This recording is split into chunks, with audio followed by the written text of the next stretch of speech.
வீர வணக்கம், வீர வணக்கம். பெரியாரின் பெருந்தொண்டருக்கு வீர வணக்கம், வீர வணக்கம். வீர வணக்கம், வீர வணக்கம். எங்கள் தோழர் வேலு பிரபாகரனுக்கு வீர வணக்கம், வீர வணக்கம். வீர வணக்கம், வீர வணக்கம். ஜாதி ஒழிப்பு போராளிக்கு வீர வணக்கம், வீர வணக்கம். வீர வணக்கம், வீர வணக்கம். பெண் உரிமை போராளிக்கு வீர வணக்கம், வீர வணக்கம். வீர வணக்கம், வீர வணக்கம். எங்கள் தோழருக்கு வீர வணக்கம். வீர வணக்கம், வீர வணக்கம்.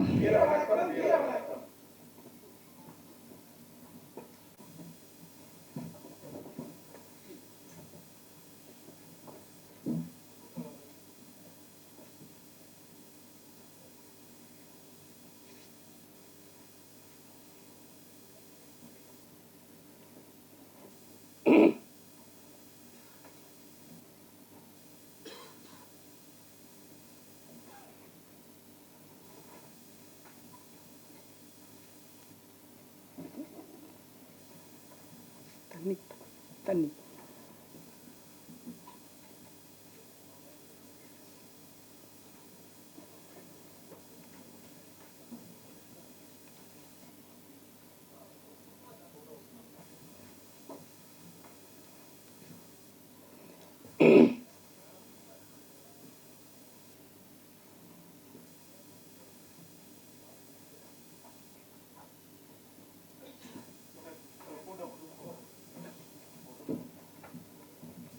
வேலு பிரபாகர் சாரை பொறுத்த வரைக்கும் அவருடைய வேலு பிரபாகரனின் காதல் கதை வந்து ரொம்ப முக்கியமான படம்னு சொல்லுவேன்.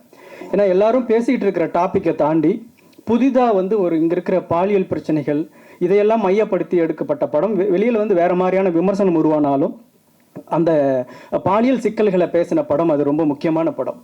அந்த படத்தை நாங்கள் எடுக்கிறதுக்கு ஒரு திராவிடர் விடுதலை கழகமாக இருந்து அப்போ வந்து பெரியார் திராவிடர் கழகமாக இருந்தப்போ கொளத்தூர் மணி ஐயா, விடுதலை ராஜேந்திரன் ஐயா, கோவை ராமகிருஷ்ணன் ஐயா எல்லாம் அந்த படம் எடுக்கிறதுக்கு எந்த அளவுக்கு உதவி புரிஞ்சாங்க. பெரியார் திராவிடர் கழகத்தோட வேலூர் மாவட்ட தலைவர் திலீபன் அவர்கள் எவ்வளவு உதவி பண்ணாங்க அப்படிங்கிறத நான் கூட இருந்த எனக்கு ரொம்ப நல்லாவே தெரியும்.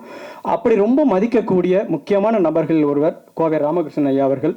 அவர் வேற ஒரு நிகழ்வுக்கு போக வேண்டிய தேவை இருக்கிறதுனால அந்த நிகழ்வையும் ஒத்தி வச்சுட்டு வேலு பிரபாகரன் ஐயாவுடைய அவருடைய இறுதி பயணத்துக்கே வரணும் அப்படின்னு முயற்சி பண்ணார். வர முடியாத சூழலில் இன்னைக்கு நான் அவசியம் வந்துடுறேன்னு சொல்லி வந்திருக்காரு. அவருக்கு எங்களுடைய நன்றிகளை தெரிவிச்சுக்கிறேன். முதலில் கோவை ராமகிருஷ்ணன் ஐயா அவர்கள் இயக்குனர் வேலு பிரபாகரன் பற்றி அவர்களுடைய நினைவுகளை பகிர்ந்து கொள்வார். மதிப்புக்குரிய வேலு பிரபாகரன் அவருடைய நினைவேந்தல் படத்திறப்பு நிகழ்வில் கலந்து கொண்டிருக்கின்ற புரட்சி தமிழன் சத்யராஜ் அவர்களே, திராவிட விடுதலை கழகத்தின் பொதுச் செயலாளர் ராஜேந்திரன் அவர்களே, மதிப்புக்குரிய வேலு பிரபாகரனுடைய சகோதரர்களே, இந்த நிகழ்வை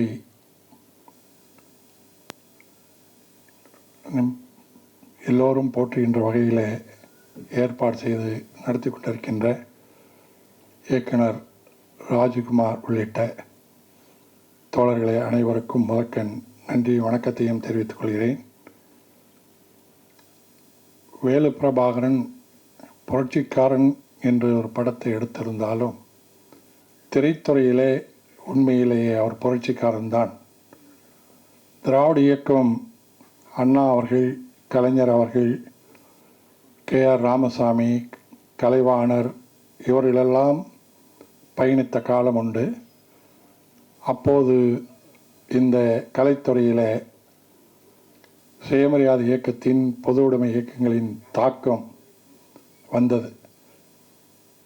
இடையிலே அது துண்டித்துவிட்ட நிலையில் மீண்டும் திரைத்துறையில் ஒரு மறுமலர்ச்சி, பெரியாருடைய கருத்துக்கள், பெரியாருடைய கொள்கைகள் கலை வடிவத்திலே வருமா என்று எல்லோருக்கும் ஏக்கத்தோடு இருந்த காலகட்டத்தில் நமக்கு கிடைத்தவர் புரட்சிக்காரன் வேலு பிரபாகரன். அவருடைய அண்ணா, கலைஞர், KR ராமசாமி, கலைவாணர் எஸ்எஸ்ஆர், இன்னும் உங்களுக்கும் திரைத்துறை தொடர்புள்ளவர்கள் நிறைய இன்னும் அதிகமான பேர் தெரியும். ஆனால் அவர்களெல்லாம் எந்த அளவுக்கு திரையிலே கருத்துக்களை கொண்டு செல்ல முடிந்தது என்கின்ற போது, அதையும் தாண்டி பெரியாருடைய கொள்கைகளை நேரடியாக சொல்லுகின்ற தன்மையிலே நமக்கு தோழர் வேலு பிரபாகரன் கொடுத்தார். ஒரு பாடல், கடவுள் மறுப்பு பாடல், அது யாரை எங்கேயும் நாம் கேட்க முடியாது. இன்றைக்கும் நாம் பேசுவதை விட அந்த இசை வடிவிலே அது வருகின்ற போது எல்லோர் மனதிலும் கடவுள் இல்லடா, கடவுள் இல்லடா என்று ஓங்கி ஒலிக்கின்ற அந்த குரல், இது வேறு எந்த இதற்கு முன்பு திரைத்தொழில் இருந்தவர்களால் இவ்வளவு துணிவு யாருக்கும் வரவில்லை. ஆனால் இவருக்கு இருந்தது. அந்த வகையில் ஒரு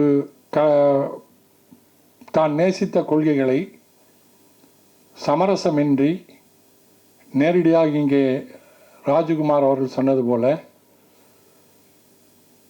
வேறு யாரும் சொல்லாத கருத்துக்களை திரையில் சொல்லுவது, இது சொன்னால் இன்றைக்கு திரைப்படம் என்பதே பொருளாதாரத்தை வைத்துத்தான் வசூலாகுமா, ஓடுமா என்றெல்லாம் வைத்துத்தான் திரைப்படங்களே தயாரிக்கப்படுகின்றது. ஆனால் இதை பற்றியெல்லாம் கவலைப்படாமல் ஒருவர் திரைப்படத்திலே தொடர்ந்து எடுத்து அது வெற்றியும் பெற்றிருக்கின்றது. இதை சொன்னால் வசூலும் ஆகும் என்பதை நிரூபித்து காட்டியிருக்கின்றார் புரட்சிக்காரன் வேலு பிரபாகரன். அவருடைய இந்த செயல் மதிப்புக்குரிய சத்யராஜ் அவர்கள், அவரும் அதை விரிவாக பேசுவார். கோவையில் ஒரு செய்தியை சொன்னார். வேலு பிரபாகரன் தான் எடுத்த படம் அது பேசப்பட்டு வடநாட்டிலிருந்து ஒரு இயக்குனர் வந்து அவரை சந்தித்து இதே கருத்தை அங்கே இந்தியில் எடுக்க வேண்டும் என்று அவரோடு பேசி போய் எடுத்த படம்தான் PK என்று இந்தியாவிலே இன்றைக்கு முதல் வசூலை ஏற்படுத்தியிருக்கின்ற அந்த படம். அதன் கரு பிரபாகரனுடைய கரு. இந்த கொள்கைகள் இன்றைக்கு அந்த திரைப்படம் எடுத்தால் ஓடுமா, வசூலாகுமா என்பதை தாண்டி இன்றைக்கு சமூகத்திலே அது சொல்லுகிற வகையில் சொன்னால் அதுதான் இன்றைக்கு வெற்றி பெறும் என்ற தன்மையை உருவாக்கி கொடுத்தது மதிப்புக்குரிய பிரபாகரன் அவர்கள். பெரும் மதிப்புக்குரிய தோழர்களே, இந்த கருத்துக்களை, புரட்சிகரமான கருத்துக்களை, சமூக சீர்திருத்த கருத்துக்களை, பொது உடைமை கருத்துக்களை இதை ஒரு காலத்தில் பேசுகின்ற போது மேடையில் கூட பேசுவால் ஒரு சிறு கூட்டம் மட்டுமே கேட்டது. அதிலும் மிக மிக குறைவானவர்கள் மட்டுமே ஏற்றுக்கொண்டார்கள். ஆனால் அது பெரிய மாற்றத்துக்கு உருவானது கலை வடிவத்திலே வந்தபோது தான். திராவிட இயக்கம் அதை முன்னெடுத்து, அண்ணா, கலைஞர் போன்றவர்கள் முன்னெடுத்து வந்தபோது தான், கலை வடிவத்திலே வந்தபோது இந்த கருத்துக்கள் மக்களிடத்தில் எளிமையாக போனது, வரவேற்பு பெற்றது. அப்படித்தான் அண்ணா அவர்கள் சந்திரமோகன் என்ற ஒரு நாடகம், அந்த நாடகத்துக்கு பெரியாரை அழைத்திருந்தார். பெரியாரும் அந்த நாடகம் பார்க்க போயிருந்தார். அந்த நாடகத்தில் ஒரு காட்சி, அண்ணாவும் அந்த நாடகத்தில் நடிக்கிறார். அண்ணா அந்த நாடகத்தில் முதலாளியாக நடிக்கின்றார். ஒரு முதலாளி, அவர்கிட்ட வேலை செய்யக்கூடிய ஒரு பணியால் ஒரு நாள் வந்து அண்ணா இடத்துல, அண்ணா, நான் சிதம்பரத்துக்கு போக வேண்டும், தில்லை நடராஜனை தரிசிக்க வேண்டும், எனக்கு 2 நாள் விடுமுறை வேண்டும் என்று சொல்லுகிறார் அந்த பணியால். உடனே அண்ணா சம்மதித்து போய் வா என்று அனுப்பி விடுகிறார்.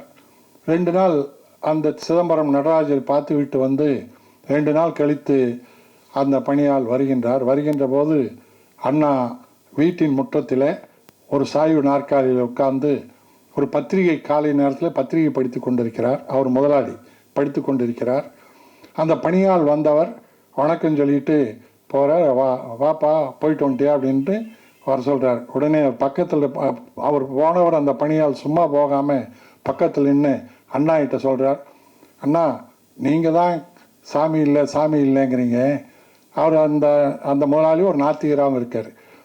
சாமி இல்லை சாமி இல்லைங்கிறீங்க, இங்கே வந்து சிதம்பரத்தில் வந்து பாருங்கள், நடராஜன், தில்லை அம்பல நடராஜன் ஆடுகின்ற காட்சியை காண்பதற்கு 1000 கண் வேண்டும். அந்த அந்த அளவுக்கு அந்த காட்சி, கண்கொள்ளா காட்சி என்ன அது என்று முதலாளியா சொல்றார். முதலாளி கண்கொள்ளா காட்சி முதலாளி என்று அந்த பணியால் சொல்றார். அண்ணா பணிவா அவர் இடத்துல, அப்படியா, எப்படி நின்னார் நடராஜர் அப்படின்னு, எப்படி நின்று இருந்தார், எப்படி நின்னார்னு கேட்டோடனே இந்த பணியால் 2 காலையும் தூக்கி இப்படி கையை ஆசிச்சு ஒரு ஒத்த காலில் டான்ஸ் ஆடுற மாதிரி, பரதநாட்டியம் ஆடுற மாதிரி நிற்கிறார்.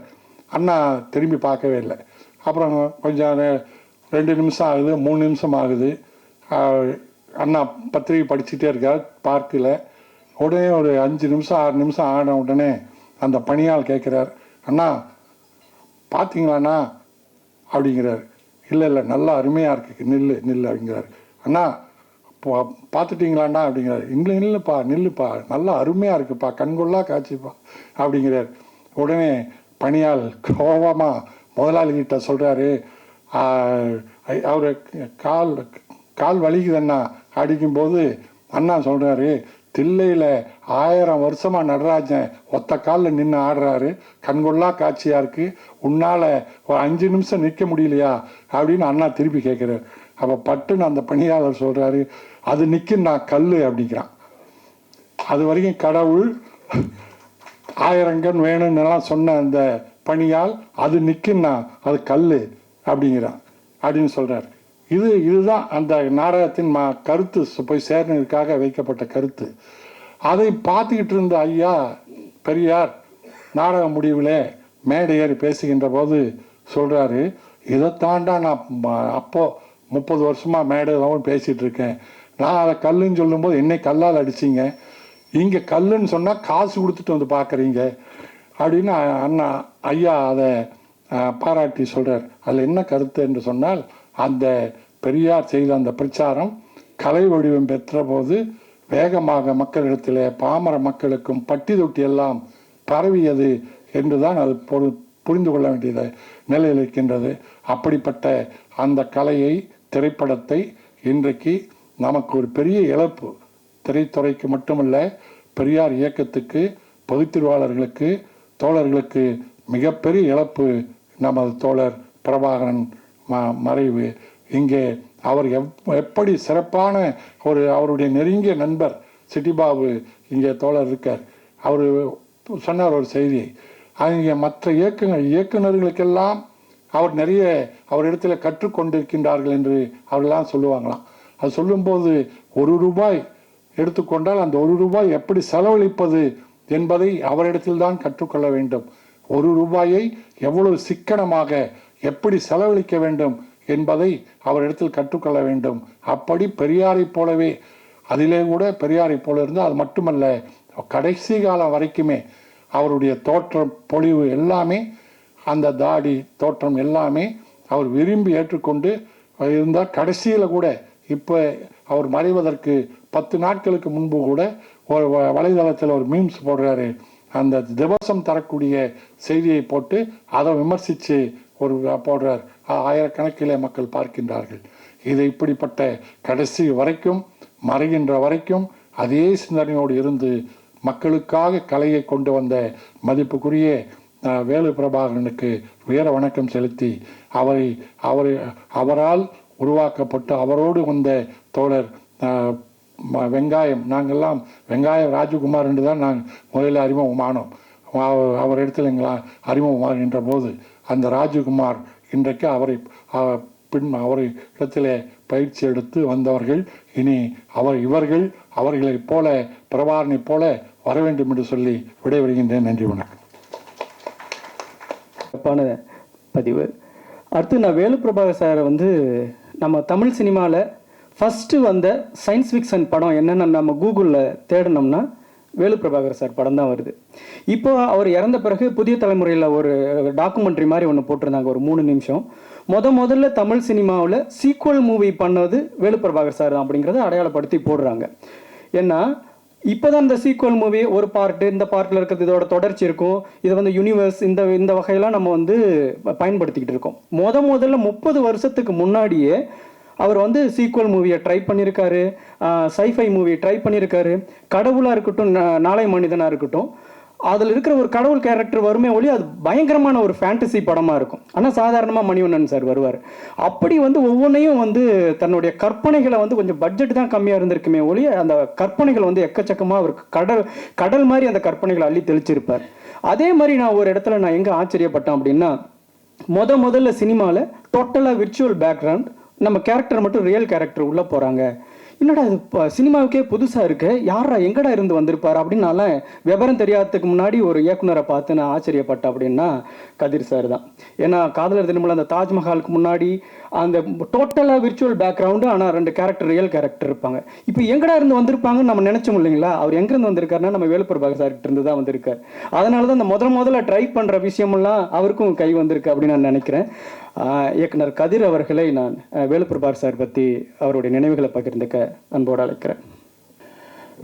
வேலுப்பிரபாகர் வந்து எனக்கு ரொம்ப நெருங்கிய நண்பர், ஒரு குரு, 2 அப்புறம் கொடுக்கறதுலேயும் ஒரு கர்ணன் மாதிரி தான் அவர். கர்ணன் அதுக்காக பல 100 கோடி வச்சுட்டு எடுத்து கொடுக்கறதில்ல. இருக்கிறதே 10,000 ரூபா தான் கையில் இருந்துன்னா 10,010 ரூபா கடன் வாங்கி ஒருத்தர் கொடுத்துருவார். அந்த மாதிரி இருக்கிறது எல்லாத்தையும் கொடுத்துட்டு தன்னம்பிக்கையோடு நடக்கிற ஒரு அவரோட நான் ஆரம்ப காலத்துலேருந்து பழகிருக்கேன். சினிமாவில் நான் வந்து அசிஸ்டன்ட் டைரக்டராக நான் ட்ரை பண்ணுற காலம் அது. நான் பாரதிராஜா சார், பாக்யராஜ் சார்ட்டெல்லாம் ட்ரை பண்ணேன். நான் பாக்யராஜ் சார் படத்தில் நான் டிசைனராக ஒர்க் பண்ணேன். அதனால் எனக்கு பாண்டியராஜன் இந்த மாதிரி ஜிஎம் குமார் சார்லாம் எனக்கு ரொம்ப நெருக்கமாக எனக்கு பழக்கம். ஏன்னா அறுவடை நாள், அதுக்கப்புறம் இது மாதிரி நிறைய படங்களில், கன்னிராசி படங்களில் எனக்கு வந்து darling darling darling Bhagyaraj sir படங்கள்ல எல்லாம் அசிஸ்டன்ட் டைரக்டர்னு டைட்டில் கதிரேசன் தனியாக வரும். ஜிஎம் குமார் சார், பாண்டியராஜன் பேர்லாம் ஒரு 4-5 பேர் சேர்த்து வரும். எனக்கு தனியாக டைட்டில் போட்டு விடுவார் பாக்யராஜ் சார்லாம். அதனால் எனக்கு அப்போத்துலேருந்து எனக்கு ரொம்ப பழக்கம். பட்டு பாக்யராஜ் சார்லேருந்து வந்து கன்னிராசின்ற படத்தை லிவிங்ஸ்டன், அப்புறம் வந்து ஜிஎம் குமார் சார், பாண்டியராஜன் 3 பேரும் வெளியே வந்து பரபரப்பாக பேசப்பட்ட நேரம். அந்த நேரத்தில் முக்கியமான 3 அசிஸ்டன்ஸ் வந்து தனியாக படம் பண்ணாங்க. எனக்கு பாண்டியராஜன்லாம் ரொம்ப பழக்கம் எனக்கு அந்த டைமில். ஏன்னா அவருக்கு நான் அடுத்த படத்துக்கு கன்னிராசி பண்ணும்பொழுதே இன்னொரு ப்ரொடியூசரை நான் தான் அறிமுகப்படுத்தி வச்சேன். இப்போது ஆனால் அறிமுகப்படுத்தி வச்சேன், நண்பராக இருந்தேன். இருந்தாலுமே ஒரு அசிஸ்டன்ட் டைரக்டராக என்னை வந்து உள்ளுக்கு சேர்த்துக்கல. என்ன நான் போய் ட்ரை பண்ணிகிட்டு இருந்தேன், பார்க்க போவேன். ஏன்னா என்ன டிஸ்கஷன் நடந்துகிட்டு இருந்தது, என்ன உள்ளுக்கு என்ன கூடவே இல்லை. அப்போது வேலுப்பிரபாகர் வந்தார். அப்போ எனக்கு நிறைய ரொம்ப பழக்கம் கிடையாது. இப்போ என்னோட ஓவியம், நான் ஒரு ஓவியன்னு தெரியும். நான் நிறைய படங்கள் 3ஆம் முறை அந்த நாட்டில் நிறைய படங்களுக்கு டிசைனராக ஒர்க் பண்ணியிருக்கேன். காலேஜ் படிக்கும்போது சினிமாவில் வேலை செஞ்சு தான் நான் குள்ளூரில் படித்தேன் நான். அப்போ வந்து இவர் என்னோட டிராயிங்ஸ் எல்லாம் பார்த்துட்டு, என்ன இவன் உள்ளுக்கு போய் கொஞ்ச நேரத்தில் திடீர்னு என்ன உள்ளுக்கு கூப்பிட்டாங்க டிஸ்கஷன் ரூமில். என்ன டிஸ்கஷன் ரூமில் கூப்பிட்டு, என்ன அவன் ஒரு எவ்வளோ பெரிய ஓவியம் நீங்கள் அவர் வெளியே நிற்க வச்சுருக்கீங்கன்னு சொல்லி உட்காருப்பா. அப்போ தான் எனக்கு ஜெயக்குமார் ரைட்டரு, இப்போ பாண்டியராஜன் வந்து டைரக்டரு, இவங்க எல்லாம் நிறைய வருஷம் ஃப்ரெண்ட்ஸு. இருந்தாலுமே உள்ளுக்கு நுழையிற அந்த ஒரு வாய்ப்பை உருவாக்கினது வந்து வேலுப்பிரபாகர் சார் தான். ஏன்னா ஒரு ஓவியன் சினிமாவுக்கு ரொம்ப முக்கியமானவன் அப்படின்றத அவங்களுக்கு எடுத்து சொல்லி என்னை உள்ளே உட்கார வச்சார். அப்படி அந்த மாதிரி ஒரு வாய்ப்பு. ஏன்னா முதல்ல அந்த டிஸ்கஷனில் உட்கார்றது என்னென்னா, கன்னிராசி ஆஃபீஸில் வந்து ராமகிருஷ்ணா ஸ்ட்ரீட்டில் நான் உட்கார்ந்த அந்த நினைவு ஞாபகம் இருக்குது. அன்றையிலேருந்து எனக்கு அவர் என்ன கூட்டு போயிடுவார். நான் ஈவினிங் டிஸ்கஷன் முடிச்சோன்னு எங்கேமா போகிறேன்னுவார். எங்கே போகிறது, அப்போ தான் ரூமே இருக்காது, எங்கே போய் தங்குவோன்னு நைட்டு யோசிச்சுட்டு இருப்போம். பல ஃப்ரெண்ட்ஸ் வீட்டில் தங்குவோம், அரும்பாக்கத்தில் தங்குவோம், எங்கெங்கே தங்குவோன்னே நமக்கு தெரியாது. அதனால் தென்னத்தில் பிரபாகரோடு அவர் ரூம் போயிடுவோம். அவர் ரூம் போயாச்சுன்னா அப்புறம் அந்த இரவு வந்து ஒரு தனி உலகம். அந்த கனவு உலகத்தை அப்போ தான் அப்படி ஓப்பன் ஆகும் நைட்டு. அப்படியே பயங்கரமாக அவர்கிட்ட வந்து ஐஎல்எம் புக்ஸ்லாம் நிறைய பியூட்டிஃபுல் கலெக்ஷன்ஸ். கஷ்டப்படுவார், அவ்வளோ காசையும் புக்கு வாங்கிடுவார். அவர் அற்புதமான கலெக்ஷன்ஸ் வீட்டில் வச்சுருப்பார். ரொம்ப அதை பார்த்து தான் நான் வந்து அப்போவே நான் வந்து 25,000 ரூபா ஒரு கிரவுண்டு நிலம் இருக்கிற காலத்தில் நான் 1 லட்ச ரூபா கொடுத்து புக்கு வாங்குவேன். எல்லாம் பிரபாகர் சார்ட்ட கற்றுக்கிட்டது தான் நான். ரொம்ப நல்ல விஷயங்கள்லாம் அவர்கிட்ட நான் கற்றுக்கிட்டேன். அந்த மாதிரி எப்படி புக்கு வாங்கணும், என்னென்ன புக்கு படிக்கணும். ஐஎல்எம் பற்றிய இண்டஸ்ட்ரியல் லைட் அண்ட் மேஜிக்ன்ற ஒரு புக்கை நான் ஃபஸ்ட் டைம் அவர் வீட்டில் தான் நான் பார்க்குறேன். அவர் முதல்ல இந்த ஃப்ரேம் பற்றி எனக்கு முதல்ல சொன்ன விஷயங்கள் இன்னும் நினைவு இருக்குது. யாருமே சொல்லியிருக்க முடியாது என்று சொன்னார். ஒரு ஃப்ரேம்னா என்னம்மா அப்படின்னாரு. இல்லைம்மா ஃப்ரேம்னா என்ன, எல்லோரும் வைக்கிறது என்ன ஃப்ரேம்? இல்லை ஃப்ரேம்னா என்னென்னா ஒரு கோடு போட்டு காமிச்சார், ஒரு லைன் போட்டு இது ஃப்ரேம். இது எப்படி நீ அடையாளப்படுத்துது, எவ்வளோ பெரிய ஃப்ரேம் அப்படி சொல்லுவார். இல்லை தெரில சார், சொல்லுங்கள் சார். இல்லை இது எவ்வளோ ஃப்ரேம், எப்படி இதை நீ அடையாளம் காட்டுவார் அப்படின்னா, அதுக்குள்ளே ஒரு மனிதனை இல்லைன்னா ஒரு முகத்தை கண்ணு மட்டும் இப்படி காமிச்சிங்கன்னா இவ்வளோ பெரிய ஏரியா, அதில் ஒரு மகனை நிற்க வச்சேன்னா அது ஏரியாவை, அதை வந்து ஒரு ஃப்ரேம்ங்கிறது எப்படி ஒரு அதுக்குள்ளே ஒரு கூட்டம் நிற்கிது அப்படின்னா ஒரு 4 கட்டத்துக்குள்ளே எப்படி நீ அதை ஃப்ரேம் பண்ணுறது பற்றி அந்த ஃப்ரேம் ஒரு வெள்ளை ஃப்ரேம், வெள்ளையிலேருந்து நீங்கள் இப்படி பேன் பண்ணிங்கன்னா ஒரு முகத்தை காமிச்சிங்கன்னா ஒரு சின்ன ஏரியா, அங்கேருந்து காட்டுற ஒரு பெரிய கூட்டத்தை காட்டினீங்கன்னா ஒரு பெரிய கிராண்டாக ஓப்பனிங். அது மாதிரி ஒரு ஃப்ரேம்ஸை பற்றி எப்படி ஃப்ரேம் பண்ணோம் அப்படிங்கிறத பற்றி எல்லாம் இரவெல்லாம் பகலெல்லாம் அவரோட நிறைய நாட்கள் தங்கி எனக்கு சினிமாவை எனக்கு வந்து வளர்த்து. அதனால தான் நான் வந்து அதுக்கப்புறம் அவர் வந்து பெரியாரை பற்றி பேசும்போது கடவுள், நான் ஆரம்பத்தில் அவரோட சேர்ந்து கடவுள் பற்றி நிறைய பேர்கிட்ட பேசியிருக்கேன். ஏன்னா அப்போ அந்த பயத்தை போக்குனார். அந்த கடவுள் இல்லைன்ற எண்ணம் வந்தப்புறம் ஒரு பயம் போயிடுச்சு. துணிவாக அந்த மாதிரி பல விஷயங்கள் பிரபாகரோட நான் வாழ்ந்திருக்கேன். நெருக்கமாக அவரோட குடும்பத்தோட ரொம்ப நெருக்கம். எனக்கு அவங்க அப்பா அம்மா எல்லாம் எனக்கு ரொம்ப பழக்கம். ஏன்னா பிகாஸ் பல நாட்கள் சாப்பிடாத நாட்களில் நான் அவங்க அம்மா எனக்கு நிறைய பரிமாறியிருக்காங்க. எனக்கு நிறைய முறை அவங்க வீட்டோட பிள்ளை மாதிரி இருப்பாங்க. என்ன மட்டும் இல்லை, இது மாதிரி என்ன மாதிரி நிறைய இளைஞர்களுக்கு தன்னை வந்து ஏதாவது திறமை இருக்கிற இளைஞர்களை அப்படியே கூட வச்சுப்பார். அவர் விட்ட மாட்டார். அப்படியே கட்டி பிடிச்சிப்பார், கூட்டு போவார், கையில் இருந்தால் காசு கொடுப்பாரு, சாப்பாடையும் கொடுப்பாரு. இது மாதிரி நிறைய விஷயங்கள் அவர் கூட பழகிற நாட்களை நம்ம வந்து மறக்கவே மாட்டேன். சினிமாவில் அந்த மாதிரி ஒரு பர்சன் பார்க்க முடியாது. பட் இருந்தாலும் எனக்கெல்லாம் இந்த மாதிரி பெரிய புதுமுகங்களை வச்சு பயங்கரமாக படம் எடுக்கணும். எனக்கு இப்போ என்னோடய படங்கள் புதுமுகங்கள், தமிழ் படமாக, தமிழ் இப்போவே பேன் இண்டியா இப்போ சொல்கிறதெல்லாம் நான் இப்போ 25 இயர்ஸ் பேக் என்னோடய இதயம், காதல் தேசம், காதலம் எல்லா படங்களும் ஹிந்தி, தமிழ், தெலுங்கு எல்லா லாங்குவேஜிலும் ரிலீஸ் ஆச்சு. ஆனால் பெரிய ஆர்டிஸ்ட் கிடையாது, எல்லாம் புதுமுகங்கள் தான். I spend all the money on movie making. அந்த ஒரு பலத்தை எனக்குள் உருவாக்குனவர் கண்டிப்பாக அதில் மிகப்பெரிய பங்கு பிரபாகருக்கு இருக்குது.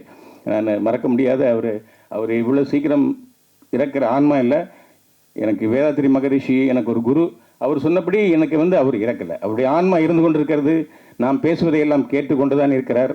நம்மளை பல்வேறு நிலையில் வழிநடத்தி கொண்டிருக்கிறார் என்று முடித்து இந்த வாய்ப்புக்கு நன்றி கொடுத்திருக்கேன். நன்றி, வணக்கம். மிக்க நன்றி கதிர் சார். நான் 2 நாளைக்கு முன்னாடி ஒரு வீடியோ பார்த்தேன். இதே டேபிள், இதே இடம், இதே பேக்ட்ராப்பில் வேலு பிரபாகர் சார் நின்று பேசிகிட்டு இருக்கார். நாங்கள் 2 பேர் போய் ஒரு படத்தை எடுத்துகிட்டு வந்தோம், அது நானும் அகரணும் அப்படின்னு சொல்லி அவரை புகழ்ந்து பேசின ஒரு இந்த அயலம் பற்றி சொல்கிறப்ப நான் முதல்ல ஹாலிவுட்டில் போயிட்டு போகிறேன். அங்கேருந்து நான் பிரபாகர் ஃபோன் பண்ணேன். ஏன்னா பிகாஸ் எனக்கு அதெல்லாம் ஆரம்பத்தில் எனக்கு ஊட்டினவர் அவர் தான். நான் ஹாலிவுட் போய் அயலம், ஃபோர்ட் கொப்போலோ, அவர் பற்றி ஃபோர்ட் கொப்போலோ கேமராமேன் பற்றி, அப்புறம் வந்து ஸ்டீவன் ஸ்பீல்பர்க், ஜார்ஜ் லூக்கஸை பற்றிலாம் ரொம்ப ஆரம்பத்தில் இந்த உலக சினிமாவை பற்றி நிறைய பேசுகிறதுக்கெல்லாம் அங்கே ஆட்களே கிடையாது.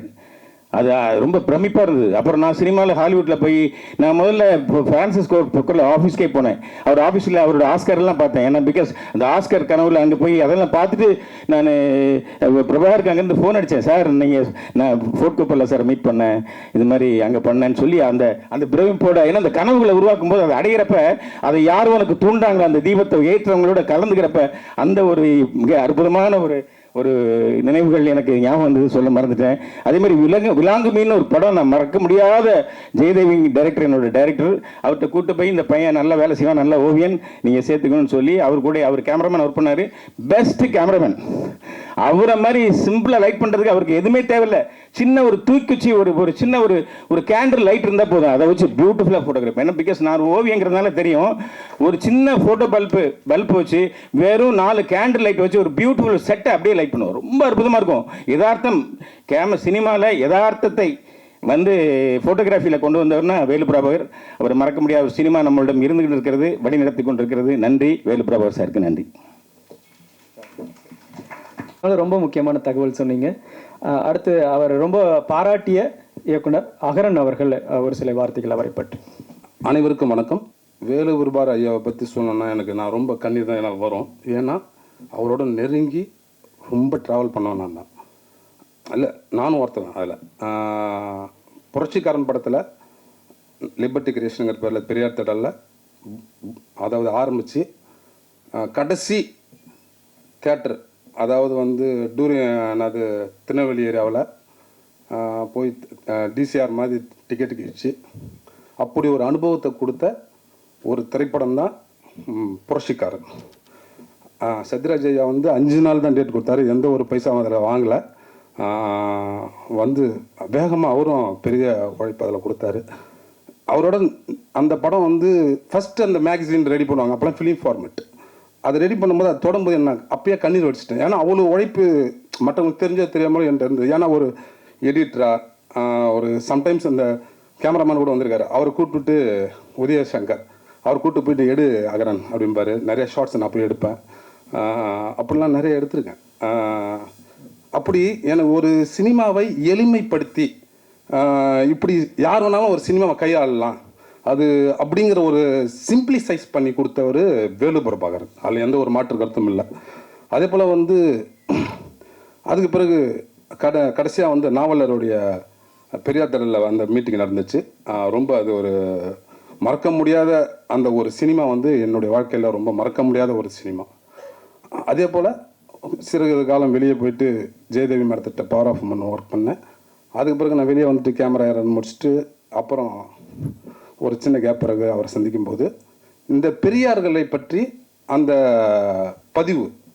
பெரியார் பதிவுலாம் ஷூட் பண்ணி அதை வலைதளத்தில் ஏற்றி விடுறது, அவரோட நான் கேமராமேனாகவும் அவரோட ஒர்க் பண்ணி நிறைய பண்ணிகிட்டு இருந்தோம். அதில் எனக்கு ரொம்ப மகிழ்ச்சி. ரொம்ப காலகட்டமாக பண்ணிகிட்டு இருந்தோம். இப்போ கடைசியாக பேக் டு பாண்டிச்சேரின்னு சொல்லிட்டு பாண்டிச்சேரியில் ஒரு படம் பண்ணோம். அதுக்கு அவர் தான் மெயின் கோஸ்ட்டாக ஒர்க் பண்ணார். நான் அவரோட ஒர்க் பண்ணேன். அவரோட நிறையா ஒர்க் பண்ணேன். இப்போ கடைசி காலகட்டத்தில் பார்த்தீங்கன்னா நிறையா பெரியார்கள் அந்த இன்னும் கூட கடைசி பேருரை எண்ணிட்டு தான் இருக்குது. அதை விரைவில் வெளியிடுவோம். ஸோ நான் தான் எடுக்கிறது, எடிட் பண்ணுறது, அதை டோன் மாற்றுறது, அந்த வேலை நான் தான் பண்ணிகிட்ருப்பேன். அது மட்டும் இல்லை, இப்போதைக்கு ஒரு படம் எடுத்துகிட்டு இருந்தார், கடவுள் 2. எல்லாத்துலேயும் இப்போ கடைசி காலகட்டத்தில் தொழில் ரீதியாக அவரோட நான் பயணித்தேன். ஸோ இது ஒரு முக்கியமான பதிவாக நான் உங்களுக்கு சொல்லணும். இந்த வாய்ப்பு வந்து இந்த மாதிரி தான் நான் இன்னமும் நிறைய படங்களை நானும் எடுத்துகிட்டு இருக்கேன். இப்போ அடுத்த கூட இன்னும் வரப்போகிற ஒரு சில்ட்ரன் மூவி கூட சரி தான். ஒரு எப்படி சிம்பிளிசைஸாக ஒரு ஃபிலிம் எடுக்கலாம் அப்படிங்கிறத வந்து கற்றுக்கிட்டேன். நான் அவரை பற்றி நான் சொல்லணும்னா இன்று நானும் அவரும் பயணிக்கும் போது, காரில் பயணிக்கும் போது நிறையா விவாதங்கள், என்னுள் பெரியாரை ஊற்றியவர் அப்படின்னு நிறைய விஷயங்கள் அவர்கிட்ட பற்றி சொல்லலாம். நானும் ஒரு பெரிய மூடனாக தான் இருந்தேன். எனக்கு வந்து ஒரு தெளிவு கொடுத்தது வந்து வேலு பிரபாகரன் ஐயா தான். அதில் எந்த ஒரு மாற்று கருத்தும் இல்லை. இதை சொல்லிட்டு உங்களிடம் விடைபெறுவது நன்றி. தேங்க்யூ இந்த வாய்ப்புக்கு. நன்றி. படத்தை எடுத்துட்டார். கடவுள்னு ஒரு படத்தை எடுத்தா அந்த அப்பவே தெரியும் இதுக்கு யாரா ப்ரொடியூசராக இருந்திருப்பாங்க, யார் ப்ரொடியூசர் பண்ணியிருப்பாங்க, ப்ரொடியூசராக இருந்திருப்பாங்க, ப்ரொடியூஸ் பண்ணியிருப்பாங்க. இப்படி தான் எல்லாருக்குமே ஒரு எண்ணம் ஓடி இருக்கும். ஒரு ப்ரொடியூசரோட அறை எப்படி இருக்குனாலே அது ஒரு பெரிய பூஜை அறையாக தான் இருக்கும் எல்லா இடத்துலையுமே. அப்படி இருக்கும்போது கடவுள் இல்லடான்னு அறிவிருந்தா கொஞ்சம் யோசிச்சு பாருடா மனித தென்மமேன்னு ஒரு படத்தை எடுக்கிறதுக்கு யார் ப்ரொடியூசராக இருந்திருப்பாங்க அப்படிங்கிறது தான் எல்லாருக்கும் ஒரு கேள்வியாக இருக்கும்.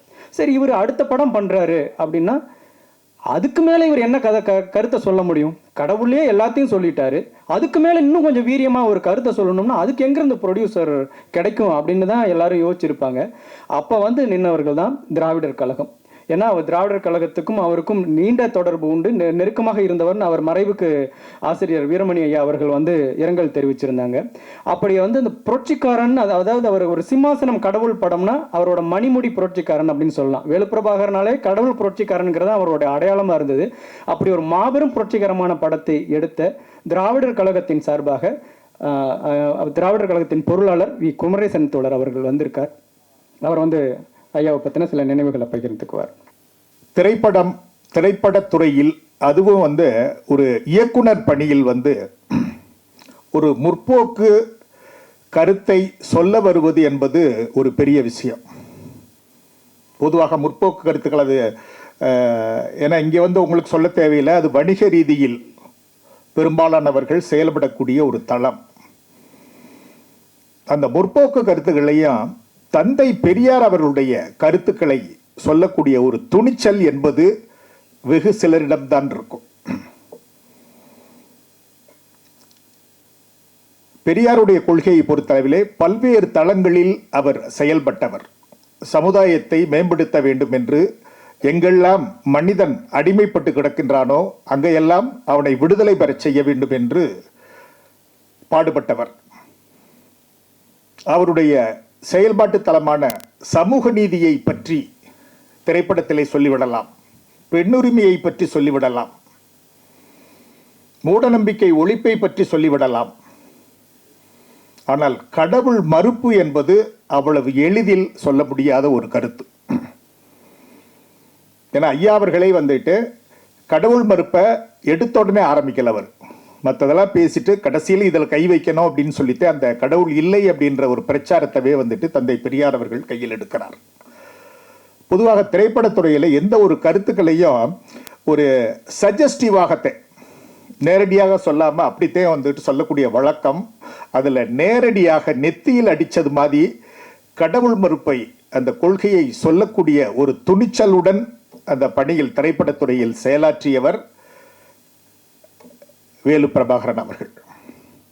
திராவிடர் கழகத்தின் தலைவர், தமிழக தலைவர் ஆசிரியர் ஐயா வீரமணி அவர்கள் அடிக்கடி சொல்வார்கள், தந்தை பெரியார் ஒரு சூப்பர் மார்க்கெட் மாதிரி. சூப்பர் மார்க்கெட்டில் நமக்கு தேவையான பொருட்கள்லாம் இருக்கும். இருக்கிற பொருட்கள்லாம் தேவையான பொருட்கள் தான். எல்லாத்தையும் வாங்கணும்னு ஆசையும் இருக்கும்.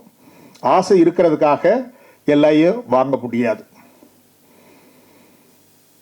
அந்த வாங்கிறதுக்கு உரிய பொருள் அப்படின்ற ஒரு கணிப்பு நம்மகிட்ட இருக்கும்.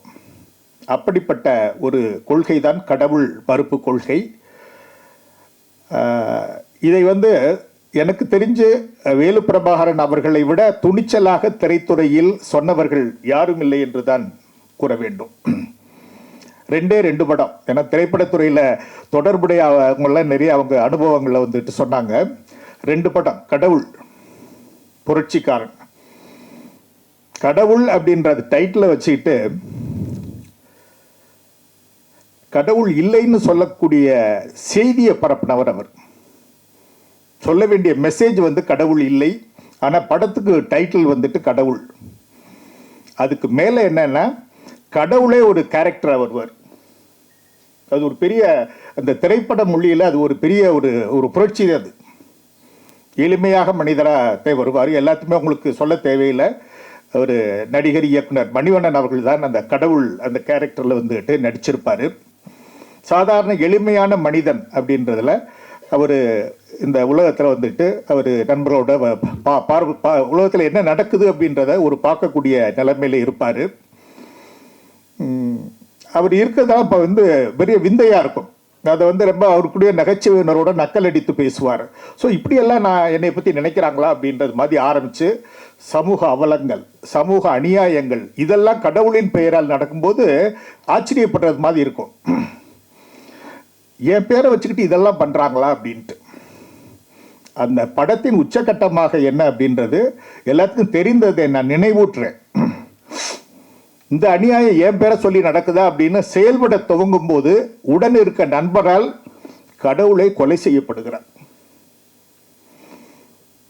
கடவுள் கொலை செய்யப்படுகிறார் என்றதை திரைப்படத்தில் காட்டுவதற்கு ஒரு துணிச்சல் வேணும். அப்படிப்பட்ட ஒரு துணிச்சலுடன் செயல்பட்டவர் வேலு பிரபாகரன் அவர்கள். அடுத்து புரட்சிக்காரன். அது எங்களுடைய தயாரிப்பு, லிபர்ட்டி கிரியேஷன்ஸ். அந்த படம் தொடக்கமே எப்படின்னா ஒரு சிறைச்சாலை இல்லை ஒரு கேரக்டர், சொல்ல தேவையில்லை, சனாதன குடும்பி, மார்பிள பூணூல் இதெல்லாம் வச்சுட்டே அந்த கேரக்டரை ஆரம்பிக்கும். அது கொலை குற்றம் செய்ததாக அந்த கேரக்டர் இருக்கும். அந்த படம் முழுவதுமே ஃப்ளாஷ்பேக்கில் தான் வரும். அவரை கோர்ட்டுக்கு அழைச்சிட்டு போக மாதிரி இருக்கும்போது ஃப்ளாஷ்பேக்கில் வரும்போது வேலு பிரபாகரன் கதாநாயகனாக நடிச்சிருப்பார். இளமுரசு சத்யராஜ் அவர்கள் கூட ஒரு முக்கியமான ஒரு பாத்திரத்தில் நடிச்சிருப்பார். அவர் போராளியாக நடிச்சிருப்பார். யார்? வேலு பிரபாகரன். இளமுரசு சத்யராஜ் அவர்கள் அந்த அடக்கப்பட்ட ஒடுக்க மக்களை அருகில் இருந்து நெறிப்படுத்துகின்ற ஒரு புரட்சிகரமான ஒரு பாத்திரத்தில் நடித்திருப்பார். 2 பேருமே இறுதியில் கதையில் கொல்லப்படுவார்கள். அப்படிதான் அந்த கதை இருக்கும். ஒரு கட்டத்தில் பார்க்கும்போது டாக்குமெண்ட்ரி படம் மாதிரி இருக்கும். அது ஒரு 10 தொடக்கத்தில் வரும்போது டாக்குமெண்ட்ரி, அப்புறமே கதை அந்த பின்னோட்டம் ஆரம்பிக்கும் போது ஒரு கவித்துவம் அதில் இருக்கும். ஒரு பார்ப்பன குடும்பத்தில்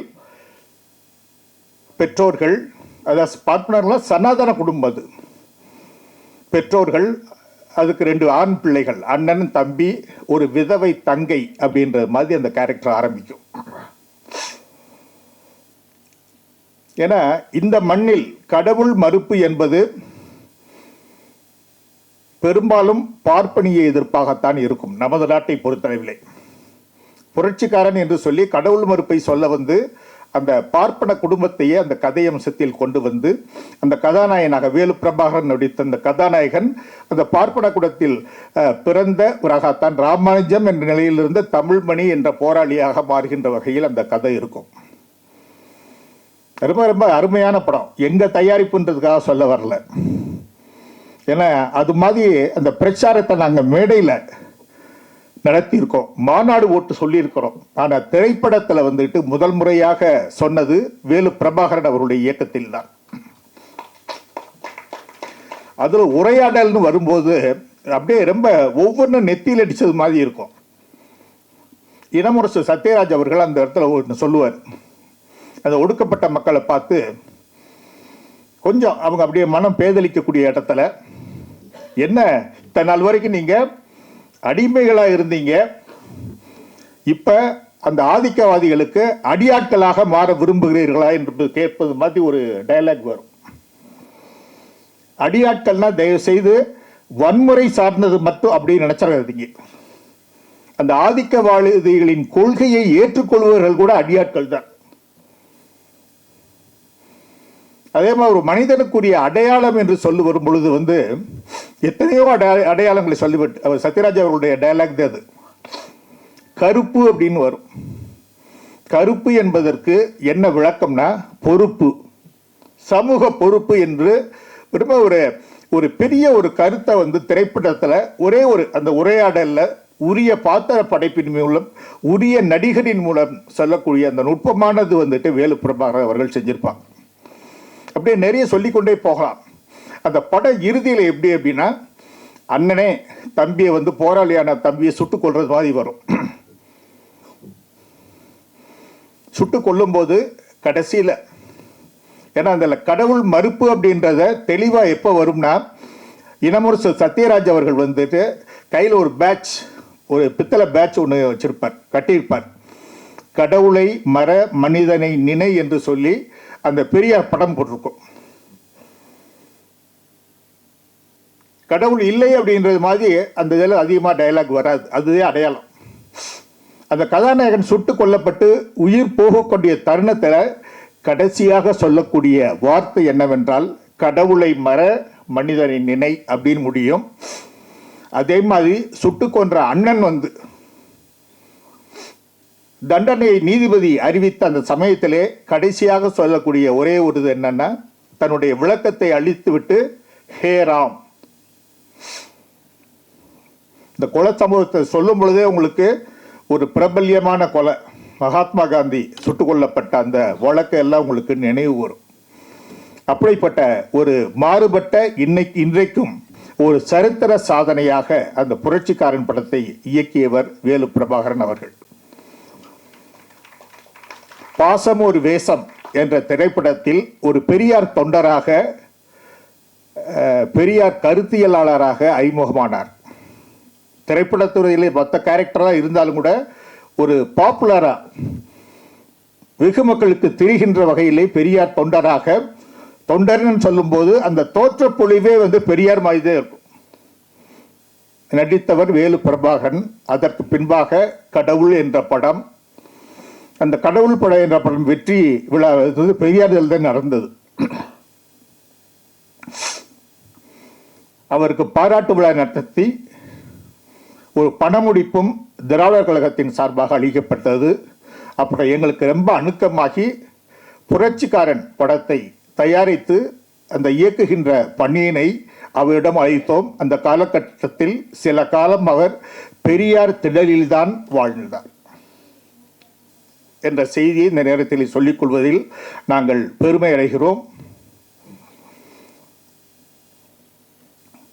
வேலு பிரபாகரன் அவர்களை பொறுத்தளவிலே திரைத்துறையிலே ஏதோ படம் எடுத்தோம், டைரக்ட் பண்ணோம், மறைந்தோம் அப்படின்றது மாதிரி இல்லாமல் அவரால் உருவாக்கப்பட்ட நிறைய தோழர்கள் இருக்கீங்க, கருத்தியல் சார்ந்த தோழர்கள்.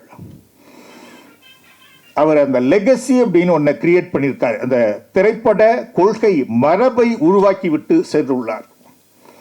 அவருக்கு உண்மையான ஒரு மரியாதை என்பது அந்த மரபை தொடர்ந்து எடுத்து செல்ல வேண்டும். என திரைப்படத்துறையின் தாக்கம் என்பது சமுதாயத்தில் ஒரு பெரிய ஒரு தாக்கத்தை ஏற்படுத்தக்கூடிய ஒரு துறை.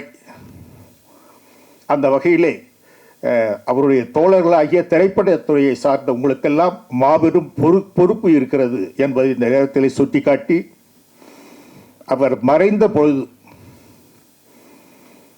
எங்களுக்கு வந்த செய்தி, அவருடைய இறுதி நிகழ்வு எந்த சடங்கும் இல்லாமல் நடத்த வேண்டும் என்ற ஒரு வேண்டுகோளையும் தெரிவித்தார் என்ற செய்தி எங்களுக்கு வந்தது. ஏன்னா பெரிய பெரிய தலைவர்கள் எல்லாம் இறுதி சடங்குன்னு வரும்போது குடும்பத்தில் இருக்கிறவங்க எல்லாருமே வந்துட்டு சடங்கு சாங்கித்யம்னு பண்ணிடுவாங்க. பெரியார் பற்றாளராக வாழ்ந்து செயற்பாட்டாளராக இருந்து மறைவிலும் பெரியார் கொள்கைவாதியாக விளங்கியவர் வேலு பிரபாகரன். அவருடைய அந்த இறுதி நிகழ்வை அவர் விரும்பிய வண்ணம் வகையிலே ஏற்படுத்தி கொடுத்த அவருடைய குடும்பத்தாருக்கு இந்த நேரத்திலே நன்றி கூறி, இந்த உண்மையான வாய்ப்பை வழங்கிய தோழர்கள் அனைவருக்கும் நன்றியை தெரிவித்து, வேலு பிரபாகரன் அவர்கள் விட்டு சென்ற பணி தொடர வேண்டும் என்று வேண்டி இந்த வாய்ப்புக்கு நன்றி கூறி விடைபெறுகிறேன். நன்றி, வணக்கம். மிக்க நன்றி ஐயா. ஒரு மனுஷன் வாழும்போது என்ன ஒரு பெரிய விஷயமா இருக்குது. எல்லாருடைய வாழ்க்கையிலையுமே அந்த மாதிரியான சம்பவங்கள் நிறைய இருக்கும். ஆனால் வாழ்ந்து மறைஞ்ச பிறகு அந்த மனிதன் ஏற்படுத்திய விளைவுகள் என்ன அப்படிங்கிறதான் ஒரு வரலாறாக மாறும். என்னுடைய பர்சனல் லைஃப்பில் நான் அவர்கிட்ட வந்து வெள்ளை கிரகத்தில் கந்தசாமி அப்படின்ட்டு ஒரு கதையை நான் பண்ணுறேன்னு சொல்லி வாங்கி வச்சிருந்தேன். அது ரொம்ப நாளுக்கு முன்னாடியே அந்த கதையை நாங்கள் பண்ணுறதா டிஸ்கஸ் பண்ணி அந்த கதையை ஸ்கிரிப்ட் ரெடி பண்ணோம்.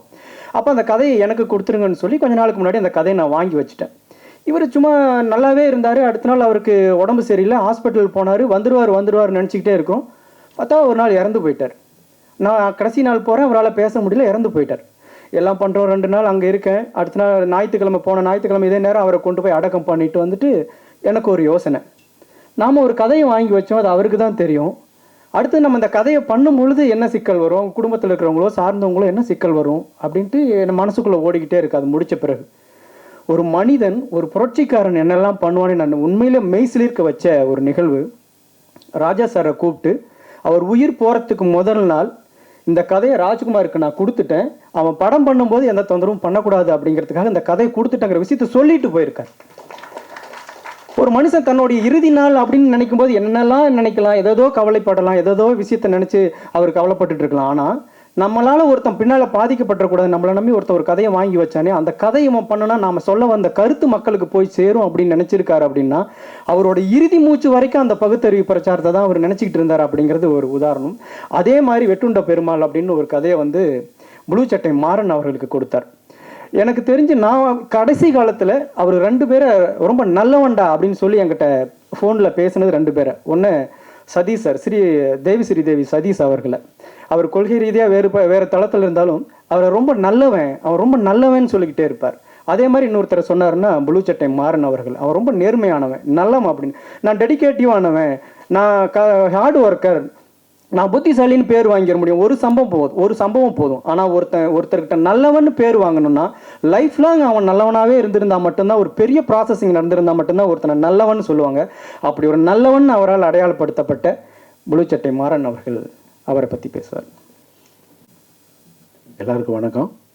நான் பொதுவாக இந்த மாதிரியான பொது நிகழ்ச்சியில் கலந்துக்கிறதே கிடையாது. வேலுப்பிரபாகர் சாரோடைய விஷயன்றதுனால மட்டும்தான் இதில் கலந்துக்கிட்டேன். அதுக்கு முக்கியமான காரணம், இந்த மாதிரி கொள்கை புரட்சின்னு போகிறவங்கெல்லாம் தோற்றுறக்கூடாது. தோற்றுறதுன்னா நம்ம ஊரில் என்ன ஒரு கணக்கு வச்சுருப்பாங்கன்னா, என்னென்னா பேசுனா கடைசியில் என்ன ஆச்சு பார்த்தியா, அந்த ஆள் கடைசியில் அம்போன்னு விட்டானுங்க பார்த்தியா எல்லாரும் அப்படின்னு சொல்லுவாங்க. அந்த பயம் எனக்கு இருந்தது. தம்பி ராஜ்குமார் கூட நான் அதை பேசிக்கிட்டே இருப்பேன். கடைசி நேரத்தில் அவர் ஆஸ்பத்திரியில் இருக்கும்போது அவருக்கு நிறையா பொருளுதவி தேவைப்பட்டுச்சு. அதுக்கு நிறைய நண்பர்கள் உதவி செஞ்சாங்க. அண்ணன் சத்யராஜ் அண்ணன்கிட்டலாம் நம்ம தான் கொண்டு போனோம். அண்ணெல்லாம் பெரிய உதவி செஞ்சார். தம்பி அந்தோனிதாசன், அந்த மாதிரி நிறைய பேர் உதவி செஞ்சாங்க. இதை தாண்டி குடும்பம்னா நிறையா குழப்பம் இருக்கும், பிரச்சனைகள் இருக்கும்.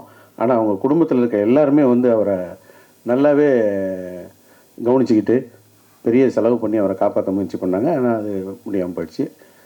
அப்புறம் இந்த நிகழ்ச்சியில் நான் எல்லோரும் பேசும்போது இது ஒரு சோக நிகழ்ச்சி ஆகிடுவாங்களோன்னு பார்த்து பயந்துக்கிட்டு இருந்தேன். அப்படிலாம் ஒன்றும் இல்லை. இப்போ ஒருவேளை அந்த ஃபோட்டோவில் நான் இருந்து அவர் இங்கே பேசிகிட்டு இருந்தாருன்னா இந்த இடத்த ஒரு கலகலப்பாக்கியிருப்பார். ஏன்னா அவர் இயற்கையை ஏற்றுக்குவார் எப்போவுமே. மனுஷனா பிறப்பான் செத்து போடுவான்ட்டு. ஆனால் அவர் இறந்ததை என்னால் ஏற்றுக்க முடியல. எனக்கு என்னுடைய நண்பர்கள் நிறையா பேர் இறந்துருக்காங்க. அந்த மாதிரி ஆனால் அவர் அன்றாட நான் நினச்சி பார்க்குறேன். அவர் கூட பழகின யாராக இருந்தாலும் ஒரு நாள் பழகியிருந்தாலும் ஒரு வருஷம் பழகியிருந்தாலும் அவர் மறக்க முடியாது. அந்த மாதிரி ஒரு பஞ்ச் வச்சுட்டு போயிடுவார். அப்படி நான் அவரை பற்றி நிறையா நினச்சி பார்க்குறேன். அது ஒரு முக்கியமான காரணம். என்னுடைய படத்தில் அவர் நடிச்சிருந்தார்.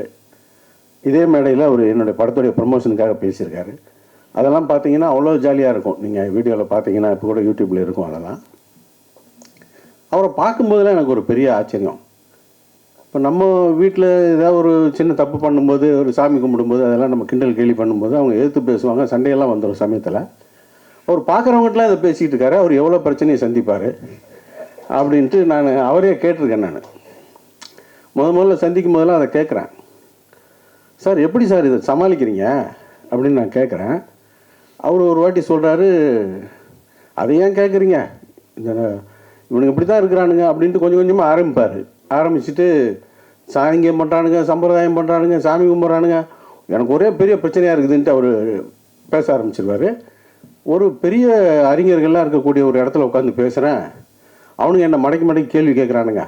இதுதான் நமக்கு நல்ல சந்தர்ப்பம், இவனுங்களை இன்றைக்கி தீர்த்திடணும் அப்படின்னு சொல்லிட்டு நம்ம பேசிடுவோன்ட்டு பேசினேன். கடைசியாக நான் ஒரு பாயிண்ட்டை கையில் எடுத்தேன். நான் ஒரு விதையை கையில் எடுத்துக்கிறேன், கீரை விதையோ ஏதோ ஒன்று, நீங்களும் எடுத்துக்கங்க. நான் கடவுள் இல்லைன்னு சொல்லிட்டு மண்ணில் விதைக்கிறேன், நீங்கள் பாறையில் விதைங்க, எது விதைக்குதுன்னு பார்ப்போம் அப்படின்னு கேட்டேன். அதில் ஒரு அறிவாளி கேட்டான் சார் என்னை பார்த்து, நீ கடவுள் இல்லை நீ பாறையில் விதையும் பார்க்கலாம்ன்றான். இவனுங்கிட்ட நம்ம இவ்வளோ நேரம் பேசிக்கிட்டு இருந்தோம், இவனுங்கிட்ட தான் நம்ம இவ்வளோ நேரம் பேசிக்கிட்டு இருந்தோம், கையெடுத்து கும்பிட்டு வந்துட்டேன் சார் அப்படி சொன்னார். அவர் நானும் பொதுவாக பொது இடங்களில் சந்தித்து தான் அதிகமாக பேசுவோம். ஹோட்டலில் அங்கே உட்காந்து பேசுவோம், ஒரு டிஃபன் சாப்பிடுவோம் அல்லது ஒரு காஃபி சாப்பிடுவோம். கொஞ்சம் நேரம் சுவாரஸ்யமாக போச்சுன்னா 2வது காஃபி சாப்பிடுவோம். ஏன்னா ஹோட்டலுக்காரன் பார்த்துக்கிட்டே இருப்பான்ல, உட்காந்துட்டு போக மாட்டேங்கிறானுங்கன்னு. 3வது காஃபி 4வது காஃபிலாம் போச்சுன்னா அன்றைக்கி செம்ம என்டர்டெயின்மெண்ட் இருக்குதுன்னு அர்த்தம். அதில் ஒரு பாயிண்ட்டை போடுவார், சார் நம்ம நாடே சார் காம்பவுண்ட் இல்லாத ஒரு பைத்தியக்கார ஆஸ்பத்திரி சார் அப்படின்னுவார். அப்போ இன்றைக்கி இருக்குது என்டர்டெயின்மெண்ட்டு அப்படின்னு சொல்லிட்டு 5வது காஃபி வரைக்கும் போயிடும். அன்றைக்கி செம காமெடியாக பேசுவார். பேசின விஷயத்தே தான் பேசுவார், இந்த மூட நம்பிக்கைகளை பற்றியும் கடவுளை பற்றியும் தான் பேசுவார். ஆனால் ஒரு நாள் பேசுனதை மறுநாள் பேச மாட்டார். அப்போ அவ்வளோ சிந்திச்சுக்கிட்டே இருக்கார் அதை பற்றி. அதனால தான் அப்படி பேச முடியுது. இப்போ என்ன நீங்கள் 10 மேடையில் ஏற்றுனீங்கன்னா 11வது மேடையில் பேசுனதை பேசிடுவேன். ஆனால் அவர்கிட்ட நான் பேசினப்போ ஒரு நாளும் பேசின வார்த்தை திரும்ப பேசினது கிடையாது. ஏன்னா அதை பற்றியே சிந்தனை. அப்படி ஒரு மாமனிதர். ஒரு நாள்லாம் ஒரு கதை சொல்கிறாரு, என்கிட்ட உட்காந்து சொல்லிக்கிட்டு இருக்காரு. சொல்லும்போது நான் அவரை கேட்குறேன், இதுதான் கதை அப்படின்னு சொல்லி முடிக்கிறாரு. சரி சார், அதுக்கு என்ன இப்போ இதை என்ன பண்ண போகிறீங்கன்றேன். இது கதைங்க அப்படின்னாரு. இது என்ன பண்ண போகிறீங்க, இதெல்லாம் படமாக எடுத்தால் நல்லாயிருக்கும் அப்படின்றாரு. சார் இந்த கதையை எனக்கு கொடுத்துருங்களேன்ட்டார். எடுத்துங்க சார் அப்படின்ட்டார். அப்போ என் படம் சென்சாரில் போய் மாட்டிக்கிட்டு 48 கட்டோடு நிற்கிது பேண்ட் ஆகி. இந்த படம் வெளியே வராது, இது என்ன பண்ணுவேன்னு கேட்டார். சரி அது அப்புறம் யோசிப்போம் இதை. ஏன்னா அந்த கதை அப்படியாப்பட்ட ஒரு கதை. தந்தை பெரியார் வாழ்நாள் முழுவதும் எதை சொல்லணும்னு நினச்சாரோ அது ஒரு 2 மணி நேரம் படத்துக்குள்ளே அடங்கிடும். அப்படி ஒரு கதையை எனக்கு கொடுத்துருந்தாரு. அவரோட பேசி பழகின யாருக்குமே அவருடைய பாதிப்பு இல்லாமல் இருக்காது. அவரை கடைசி காலத்தில் இவ்வளோ பெரிய ஒரு மேடை போட்டு அவருக்கு நம்ம சரியான மரியாதை செலுத்திக்கிட்டு இருக்கோம் அப்படின்றதுல எனக்கு ஒரு சந்தோஷம். அதில் நானும் கலந்துக்கிட்டது எனக்கு ரொம்ப சந்தோஷம். எல்லாருக்கும் நன்றி. ரொம்ப நன்றி சார். அடுத்து வேலுப்பிரபா சாருடைய பயணத்தில் திராவிடர் விடுதலை கழகம் எந்த அளவுக்கு முக்கிய பங்காக இருந்துச்சு அப்படின்னு நான் முன்னாடியே சொன்னேன். ஏன்னா குளத்தூர் மணி ஐயா மேலே, விடுதலை ராஜேந்திரன் ஐயா மேலே ரொம்ப பெரிய மரியாதையும் அன்பும் கொண்டிருந்தவர். எல்லாரையுமே விமர்சனம் பண்ணுவார், அதுதான் அவருடைய அடையாளமும் கூட. அப்படி இருந்தும் கூட விமர்சனமே இல்லாமல் அவரை மதிக்கக்கூடிய நபர்களாக இருந்தாங்க அப்படின்னா விடுதலை ராஜேந்திரன் ஐயா அவர்கள். அவர் வேலுப்பிரபாகரன் ஐயா கூட மலேசியாவில் சில நாட்கள் பழகியதெல்லாம் இன்னொரு மீட்டிங்கில் என்கிட்ட பகிர்ந்துக்கிட்டாரு.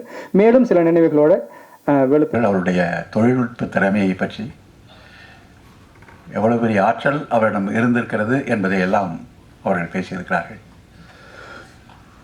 எப்படி கடவுள் மறுப்பு என்ற ஒரு கருத்தை முன்வைத்து அவர் திரைப்படங்களை எடுப்பதற்கான துணிச்சல் வந்திருக்கிறது என்பதை பற்றி எல்லோரும் பேசி இருக்கிறார்கள். பொதுவாக பெரியார் கொள்கையை நோக்கி ஈர்க்கப்படுகின்றவர்கள் பல்வேறு கொள்கைகளின் வழியாக பெரியார் கொள்கையில் ஈர்க்கப்படுவார்கள்.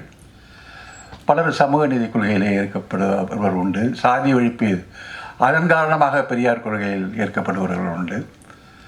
ஆனால் கடவுள் மறுப்பு என்ற கொள்கையின் வழியில் பெரியாரில் நேரடியாக ஈர்க்கப்படுகின்றவர்கள் இருக்கிற கொள்கைகளிலேயே மிகப்பெரிய உறுதியான பெரியாரிஸ்டாக எப்போதுமே இருப்பார்கள்.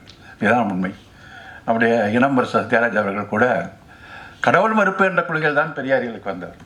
அதனால் அவங்களாம் வந்து அசைக்க முடியாத பெரியாரிஸ்டாக இருப்பாங்க. அவர் நம்முடைய பிரபாகரன் அவர்கள் பெரியாராக தோன்றி பெரியாருடைய அந்த குழந்தை உரையை அவர் வெளியிட்டார். அந்த உரை மிகச்சிறப்பாக எல்லோராலும் இன்றைக்கும் பார்க்கப்படுகிற ஒரு உரை. பெரியார் பேச்சு மக்களிடம் சென்றடைவதற்கு மிகச்சிறந்த ஒரு வீடியோவாக அது இருக்கிறது.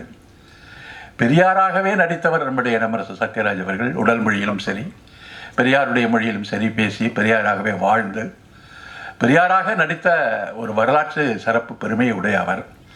பெரியாராகவே வாழ்ந்த ஒருவருக்கு பெரியாராக நடித்தவர்கள் பெரியாரிஸ்டாக இருக்கிறவர்கள் எல்லாம் சேர்ந்து ஒரு திரைப்பட இயக்குனருக்கு இரங்கல் தெரிவிக்கிறார்கள் என்று சொன்னால் அது இந்த பிரபாகரன் அவருடைய மேடை ஒன்றாகத்தான் இருக்க முடியும். அதை தவிர வேறு எந்த அடையாளமும் அவருக்கு இல்லை என்று சொல்லக்கூடிய ஒருவராக அவர் வாழ்ந்திருக்கிறார் என்பது அவருக்கு இருக்கிற மிகப்பெரிய ஒரு சிறப்பு.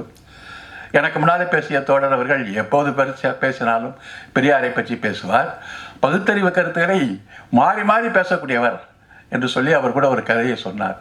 பருத்தி விதையை பாறையில் விதைப்பதா, பருத்தி விதையை மண்ணில் விதைப்பதா என்று கேட்டதற்கு சொன்னார். அதற்கு பிரபாகரன் இப்படி கூட சொல்லி இருந்திருக்கலாம். பெரியாரிஸ் பருத்தி விதையை நிச்சயமாக பாறையில் விதைக்க மாட்டான், அவன் மண்ணில் தான் விதைத்திருப்பான் என்று கூட அவர் சொல்லி இருந்திருக்கலாம். ஆனால் இப்படிப்பட்ட முட்டாள்களுடன் பேச வேண்டிய அவசியம் இருந்திருக்கிறது என்று அவர் சொல்ல வேண்டிய நிலையிலே அவர் இருந்திருக்கிறார். ஆக அவர் இந்த கடவுள் பிரச்சனை, கடவுள் படத்தை பார்த்தது கூட அந்த கடவுள் எதிர்ப்பு பிரச்சனையை விளிம்பு நிலை மக்களுடைய ஏழ்மைக்கும் விளிம்பு நிலை மக்கள் ஒடுக்கப்படுகின்ற சாதி இரண்டையும் வைத்து கடவுள் எதிர்ப்பை அவர் முன்னிறுத்தினார். மக்கள் அந்த கருத்தை கொண்டு போனார். பாதிக்கப்படுகின்ற மக்கள் இந்த அறியாமையில் இந்த மக்கள் மூழ்கி கிடக்கிறார்கள். இந்த அறியாமையில் மூழ்கி கிடக்கின்ற மக்கள் விழிப்புணர்வு பெற வேண்டும் என்ற ஒரு சமுதாய மக்கள் கவலையோடு தான் இந்த கடவுள் மறுப்பு பேசப்படுகிறது என்ற ஒரு கண்ணோட்டத்தில் தான் கடவுள் படம் மற்ற படங்கள் எல்லாமே அவரிடம் எடுக்கப்பட்டது.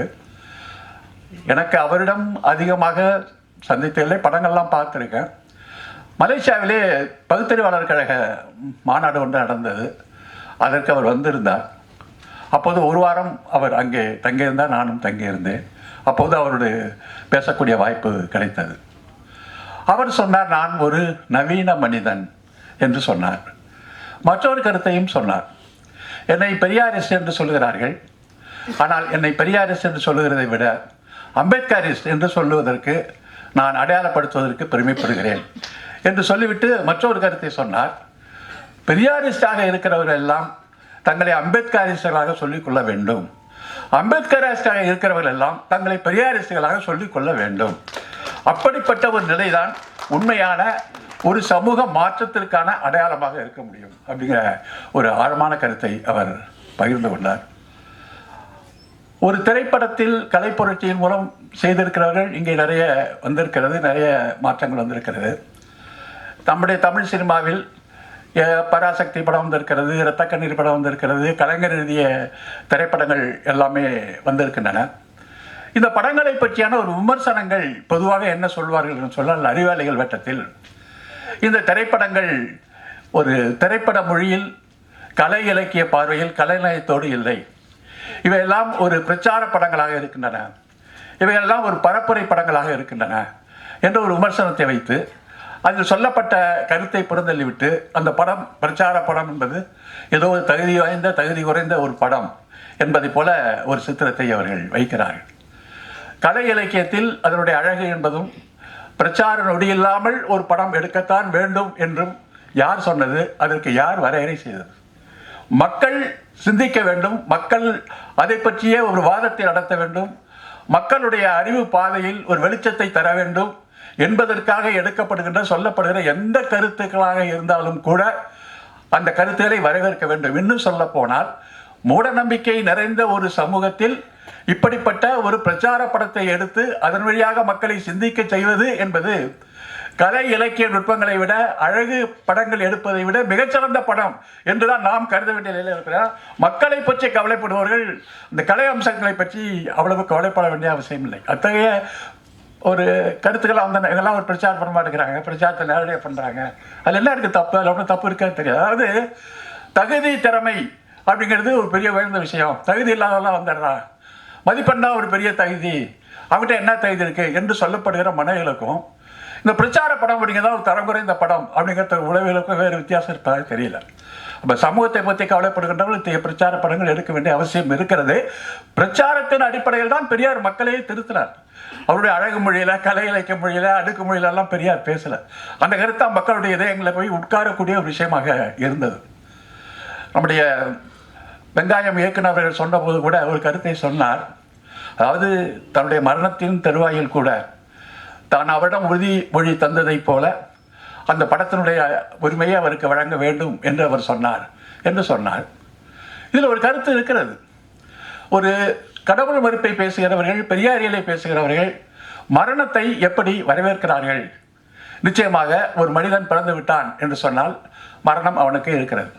மரணத்தை துணிவோடு வரவேற்க வேண்டிய ஒரு கொள்கையோடு தான் ஒரு பெரியாரிஸ்ட் வாழ்ந்து கொண்டு இருக்கிறான். பெரியார் பொதுவாக மரணத்தை பற்றி எழுதுகிற பல அறிக்கைகளை அவர் எழுதியிருக்கிறார். குறிப்பாக தன்னுடைய துணைவியார் நாகம்மையார் இறந்தபோது அவர் எழுதிய அறிக்கை என்பது மிகச்சிறந்த ஒரு இலக்கியம் வாய்ந்த ஒரு அறிக்கை என்று கூட சொல்லுவார்கள். அவர் எனக்கு துணைவியாக இருந்தாரா, தோழராக இருந்தாரா, நண்பராக இருந்தாரா என்றெல்லாம் சொல்லி எழுதிவிட்டு நான் அவருடைய ஒரு அந்த எப்படியெல்லாம் அவர் இருந்தார் எல்லாம் சொல்லிவிட்டு அவர் சொல்கிறப்ப சராசரி வயதை விட அதிக வயதுக்கு அவர் வாழ்ந்திருக்கிறார். அதனால் அவர் இப்போ இறப்பை சந்திக்க வேண்டிய அவசியம் இருந்திருக்காது. அவர் உயிருடன் இருக்கின்ற வரை என்னை பற்றி அதிகமாக அவர் கவலைப்பட்டு கொண்டே இருப்பார். என்னை பற்றி அவர் கவலைப்பட்டு கொண்டே தன்னுடைய உடல்நலத்தையும் அவர் கெடுத்து கொண்டவராக இருந்திருக்கிறார். எனக்கும் இப்படி ஒரு மனைவி இருக்கிறாரே என்ற ஒரு சுமையாகவும் இருந்து கொண்டிருந்தது. அப்போது என்னுடைய துணைவியார் அவர்கள் இறந்து விட்டார் என்றால் என்னுடைய குடும்ப வாழ்க்கையிலிருந்து நான் முழுமையாக விடுதலை பெற்று விட்டேன் என்று சொல்லி தன்னுடைய துணையாருடைய இரங்கலுக்கு கடைசியாக முடிக்கிற போது எனக்கு குடும்ப வாழ்க்கையிலிருந்து விடுதலை விடுதலை விடுதலை என்றுதான் அந்த இரங்கல் செய்தியை பெரியார் முடிச்சிருப்பார். ஆக மரணத்தை சந்திக்கிறது அப்படிங்கிறதுக்கு ஒரு பெரியாரிஸ்ட் மரணத்தை எப்படி சந்திக்கிறான், வாழ்க்கையை எப்படி எதிர்கொள்கிறான், வாழ்க்கையினுடைய நடத்தக்கூடிய விழாக்களை எப்படி எதிர்கொள்கிறான், எப்படி ஒரு மனநிலையிலே அவன் வாழ்ந்து கொண்டிருக்கிறான். இவையெல்லாம் ஒரு நாத்திகவாதியாக பகுத்தறிவாதியாக வாழ்க்கையை பார்க்கிறவருக்கு தான் அது சொல்லி. நம்ம சத்யராஜோட அடிக்கடி சொல்வார், நான் ரொம்ப ஜாலியாக இருக்கேன், எனக்கு எதை பற்றி கவலை இல்லை, எனக்கு மூட நம்பிக்கைலாம் இது கவலை இல்லை. அது உண்மை, அதெல்லாம் பொய்யான விஷயமே கிடையாது. நீ எப்படி ஒரு வாழ்க்கையை எல்லா பிரச்சனையும் தலையில் போட்டு சுமந்துக்கிட்டு இதில் பெரிய விஷயம் இருக்குது அப்படிலாம் ஒரு நம்பிக்கைகளும் மித்து இதெல்லாம் போட்டு வந்தீங்கன்னா ஒரு குழப்பமான வாழ்க்கை தான். ஒரு தெளிவான வாழ்க்கை முறையை, சிந்தனை ஓட்டத்துடைய வாழ்க்கை முறையை, ஒரு லட்சியபூர்வமான வாழ்க்கை முறையை, எதையும் எதிர்கொள்ளக்கூடிய ஒரு வாழ்க்கை முறையை துணியக்கூடிய ஒரு சிந்தனை அப்படிங்கிறது ஒரு பெரிய தத்துவத்தில் இருக்கு. அதோட உச்சகட்டம் கடவுளை மறுத்துட்டாங்கிறப்ப அவனுக்கு எதை பற்றியுமே பிரச்சனை கிடையாது. அப்படி எளிமையான நிலையில் வாழ்ந்திருக்காரு. அப்போ கடவுள் மறுப்பு சிந்தனையோடு வாழ்ந்து காட்டிய ஒருவராக நம்முடைய பிரபாகரன் அவர்கள் இருந்திருக்கிறார்கள். அவருக்கு நினைவிடம் கூட சொல்லுவாங்க. ஆமாம், லெனினுக்கு இது வச்சுருந்தாங்க, அவருடைய உடலை அப்படியே பக்குவப்படுத்தி மாஸ்கோவில் வச்சுருந்தாங்க. அப்போ இங்கேருந்து போன ஒரு எம்பிகள் டெலிகேஷன்ஸ் அவங்க போனப்போ நீங்கள்லாம் பகுத்தறிவு நாத்திகெல்லாம் பேசுகிறீங்க, அப்போ சோவியத் ரஷ்யா நாத்திகெல்லாம் பேசுகிறீங்க, நீங்கள் இப்படி இறந்து போனோடைய உடலை இப்படி பாதுகாத்து வச்சு அது ஒரு சாமி மாதிரி கும்பிட்டுருக்கீங்களே, இது எப்படி அப்படின்னு அங்கே இருக்கிற ஒரு காவலர்கிட்ட கேட்டப்ப அது ஈவிகே சம்பத் அவர்கள் தஞ்சாவூர் நாடாளுமன்ற உறுப்பினராக இருந்தால் ராமசாமி இவங்கெல்லாம் போன குழுவில் கேட்டப்ப அங்கே இருக்கின்ற அந்த அதிகாரி என்ன பதில் சொன்னார்னா, இறந்தவர்களை உயிர்ப்பிக்கக்கூடிய ஒரு அறிவியல் வரும் என்று நாங்கள் நம்பிக்கொண்டிருக்கிறோம். அந்த அறிவியல் வருகின்ற போது நாங்கள் எழுப்பி வைக்கின்ற முதல் மனிதனாக லெனின் இருப்பார் என்பதற்காக நான் அந்த அர்த்தம் வச்சிருக்கோம் அப்படின்னு அவங்க சொன்னாங்க. இப்போ இறந்து போகின்றவர்களை உயிர்ப்பிப்பதற்கு நோக்கி விஞ்ஞானம் போய்கொண்டிருக்கிறது. அதுதான் முக்கியமான விஷயம். இப்போ என்ன பண்ணிட்டாங்கன்னா, உயிர்களை செயற்கையாக உருவாக்க முடியும். செயற்கை உயிர்கள் உருவாக்கப்பட்ட டிஎன்ஏவை செயற்கையாக உருவாக்கி ஒரு ஒன்றும் இல்லாத செத்து போன ஒரு உடலுக்குள்ள டிஎன்ஏ வச்சு அந்த உயிரை செயல்பட்டு நடமான வச்சு அதுக்கு சிந்தட்டிகா என்ற பெயர் வைத்து கனடாவிலிருந்து ஒரு ஆய்வு கண்டறிக்கப்பட்டு உயிரை கடவுள் இல்லாமல் எப்படி உயிர் சொன்னார் அப்படிங்கிற கேள்விக்கு இன்றைக்கி அறிவியல் விட கொடுத்துச்சு. உயிரை நாங்கள் உண்டாக்குவோன்னு சொல்லக்கூடிய அளவுக்கு இன்றைக்கி அறிவியல் போயிட்டுருக்கு. இப்போ அறிவியல் மருத்துவ விஞ்ஞானம் அன்றாட வளர்ந்துட்டு இருக்கிறப்ப மரணமே இல்லாத ஒரு பாதையை நோக்கி போகின்ற அறிவியல் வளர்ச்சியில் இந்த அறிவியல் கொள்கையை வந்து பேசுகின்ற ஒரு மனிதராக அவர் இருந்தார். இந்த காதலை பற்றி அவர் எடுத்திருக்கிற ஒரு படம், அது நம்ம வெங்காயம் ஜெயக்குமார் கூட அந்த பெரிய எங்கள் கூட்டத்தில் சொன்னார். அவர் என்ன கேட்டார்னு சொன்னான்னா, ஒரு பெண்ணை பார்த்தவுடன் நீ முதல்ல என்ன நினைப்பாங்க என்று ஒரு கேள்வி வந்து பிரபாகரன் வர கேட்டதாகவும், இப்போ சொன்னார் ஒரு வீட்டுக்கு ஒரு பெண் வராங்க, வந்தோடனே நீங்கள் என்ன செய்வீங்கன்னா வாங்கன்னு சொல்லுவோம், தண்ணி கொடுப்போம், காஃபி கொடுப்போம். அப்போ அந்த பெண்ணு வந்து உங்களை பார்த்தோன்னே என்ன நினைப்பாங்க அப்படின்னா கும்பிடு போடுவாங்க அப்படின்லாம் அவர் சொல்லிட்டு இருக்கப்ப அவர் என்ன சொல்லியிருக்கிறாருன்னா, ஒரு பெண்ணை ஒரு வீட்டுக்கு விருந்தார வந்தப்போ முதல்ல அந்த பெண்ணு என்ன செய்வாங்கன்னா தன்னுடைய மாறாப்பை எடுத்து மேலே இழுத்து விடுவாங்க. இயற்கையாகவே கை அங்கே போய் தான் வேலை செய்யும். அப்போ என்ன காரணம், அந்த பெண்ணுக்கு அப்படி தன்னை உடலை மறைத்து கொண்டு வாழணும்னு ஒரு ஜீன்ஸ்லேயே ஏற்றி வச்சுருக்கோம். அப்போ இந்த ஜீன்ஸ் எல்லாம் மாற்றி அமைக்கணும்னா பெரியார் வந்து பெண்களுக்கான ஆண்களுக்கான உடை வித்தியாசம் இருக்கக்கூடாது, ஒரு யூனிசெக்ஸ் 2 பேருக்கும் பொதுவான ஒரு உடை வேணும். அப்போ இந்த காதல் அப்படிங்கிறதும் பாலியல் என்பதும் எப்படிப்பட்ட அறிவியல் ரீதியாக பார்க்க வேண்டும் என்பதற்காகவே ஒரு படம் எடுத்து அதை வந்து படமாக பேசினார். இது ஒரு அறிவியல் ரீதியாக பெண்ணியத்தை அவர் பேசியிருக்கிறார், கடவுள் மறுப்பையும் அவர் பேசியிருக்கிறார். ஆக இப்படிப்பட்ட அற்புதமான ஒரு இயக்குனர். ஏற்கனவே நடிகர் எம்.ஆர். ராதா அவர்கள் மிகப்பெரிய புரட்சியெல்லாம் பண்ணியிருக்கிறார் நாடகத்துறையில். திரைப்படத்துறைக்கு வந்ததற்கு பிறகு வாய்ப்பு கிடைத்த போதெல்லாம் அவர் தன்னுடைய பகுத்தறிவு கருத்துக்கள் எல்லாம் துணிச்சலாக பேசக்கூடியவராக இருந்திருக்கிறார். எதிர்நீச்சல் போட்ட ஒரு புரட்சி நடிகராக நடிகர் எம்.ஆர். ராதா இருந்திருக்கிறார். ஒரு கட்டத்தில் அவருடைய நாடகம் காவல்துறைக்கு அனுப்பப்பட்டு காவல்துறையுடைய ஒப்புதலோடு தான் அந்த நாடகத்தை நடத்த வேண்டும் என்பதற்காக அன்றைக்கு சட்டமன்றத்தில் ஒரு சட்டமே எம்.ஆர். ராதா அவர்களுக்காக கொண்டு வரப்பட்டது. அந்த சட்டம் பிறகு நீதிமன்றத்திலே 2 காலத்திற்கு பிறகுதான் அந்த சட்டம் நீக்கப்பட்டது. அப்படி நாடகத்திலே மிகப்பெரிய புரட்சியை நடிகர் எம்.ஆர். ராதா அவர்கள் நிகழ்த்தியிருக்கிறார்கள். இதுக்கு ஏராளமான செய்திகளை சொல்ல முடியும். ராமன் வேஷம் போட்டுக்கொண்டு மேடையில் வந்திருக்கிற நேரத்தில் ராமன் வேஷத்தோடு கைது செய்து சிறையிலே போன வரலாறுகள்லாம் நடிகர் எம்.ஆர். ராதா அவர்களுக்கு உண்டு. அத்தகைய புரட்சிகளை நாடகத்துறையிலே அவர்கள் செய்திருக்கிறார்கள். பல படங்கள் இன்றைக்கு பேசக்கூடிய படங்களாக இருக்கின்றன. ஆனால் கடவுள் இல்லவே இல்லை என்ற கருத்தை நேரடியாக மக்களிடம் பேசி அந்த படம் வசூலாகவில்லையோ இந்த கொள்கையை கொண்டு சேர்ப்பவன், இந்த கடவுள் மறுப்பதான் என்னுடைய அடையாளம் என்ற ஒரு அடிப்படையிலே வாழ்ந்து காட்டிய ஒரே இயக்குனர் என்ற பெருமைக்குரியவராக அவர் இருக்கிறார் என்று கூறி அவருக்கு புகழ் வணக்கம் செலுத்தி விடைபெறுகிறேன். போகலாம், நாளைக்கு டாக் ஸ்டூடியோவில் இருக்கிறான், நாளைக்கு 11 மணிக்கு போகலாம்ப்பா அப்படின்னு சொல்லியிருக்காரு. 11 மணிக்கு நான் அவர் வந்திருக்காரு, அவரை சந்திக்கிறதுக்கு போகலாம் அப்படின்ட்டு நான் அடுத்த நாள் வந்து 10 மணிலேருந்து அவருக்கு கூப்பிட்றேன். சார் நம்ம எங்கே மீட் பண்ணி போகலான்ட்டு ஃபோனே எடுக்கல. ஒரு 12 மணிக்கு எடுத்து சொல்கிறாங்க, சாருக்கு ஹார்ட் அட்டாக்கு, ஹாஸ்பிட்டலில் அட்மிட் பண்ணியிருக்கோம் அப்படின்ட்டு. எனக்கு பதறிடுச்சு. நானும் மாறன் சாரும் ஹாஸ்பிட்டலில் பார்க்குறதுக்கு போகிறோம். பல கனவுகள் அன்றைக்கி நைட்டு முழுக்க ஏஐயில் என்னென்னலாம் பண்ணணும், எப்படி க்ரீன் மேட்டில் ஷூட் பண்ணுறது, என்னென்னமோ விஷயங்களை பேசிகிட்டு இருந்தோம். அடுத்த நாள் ஹார்ட் அட்டாக்குன்னு சொல்கிறாங்க.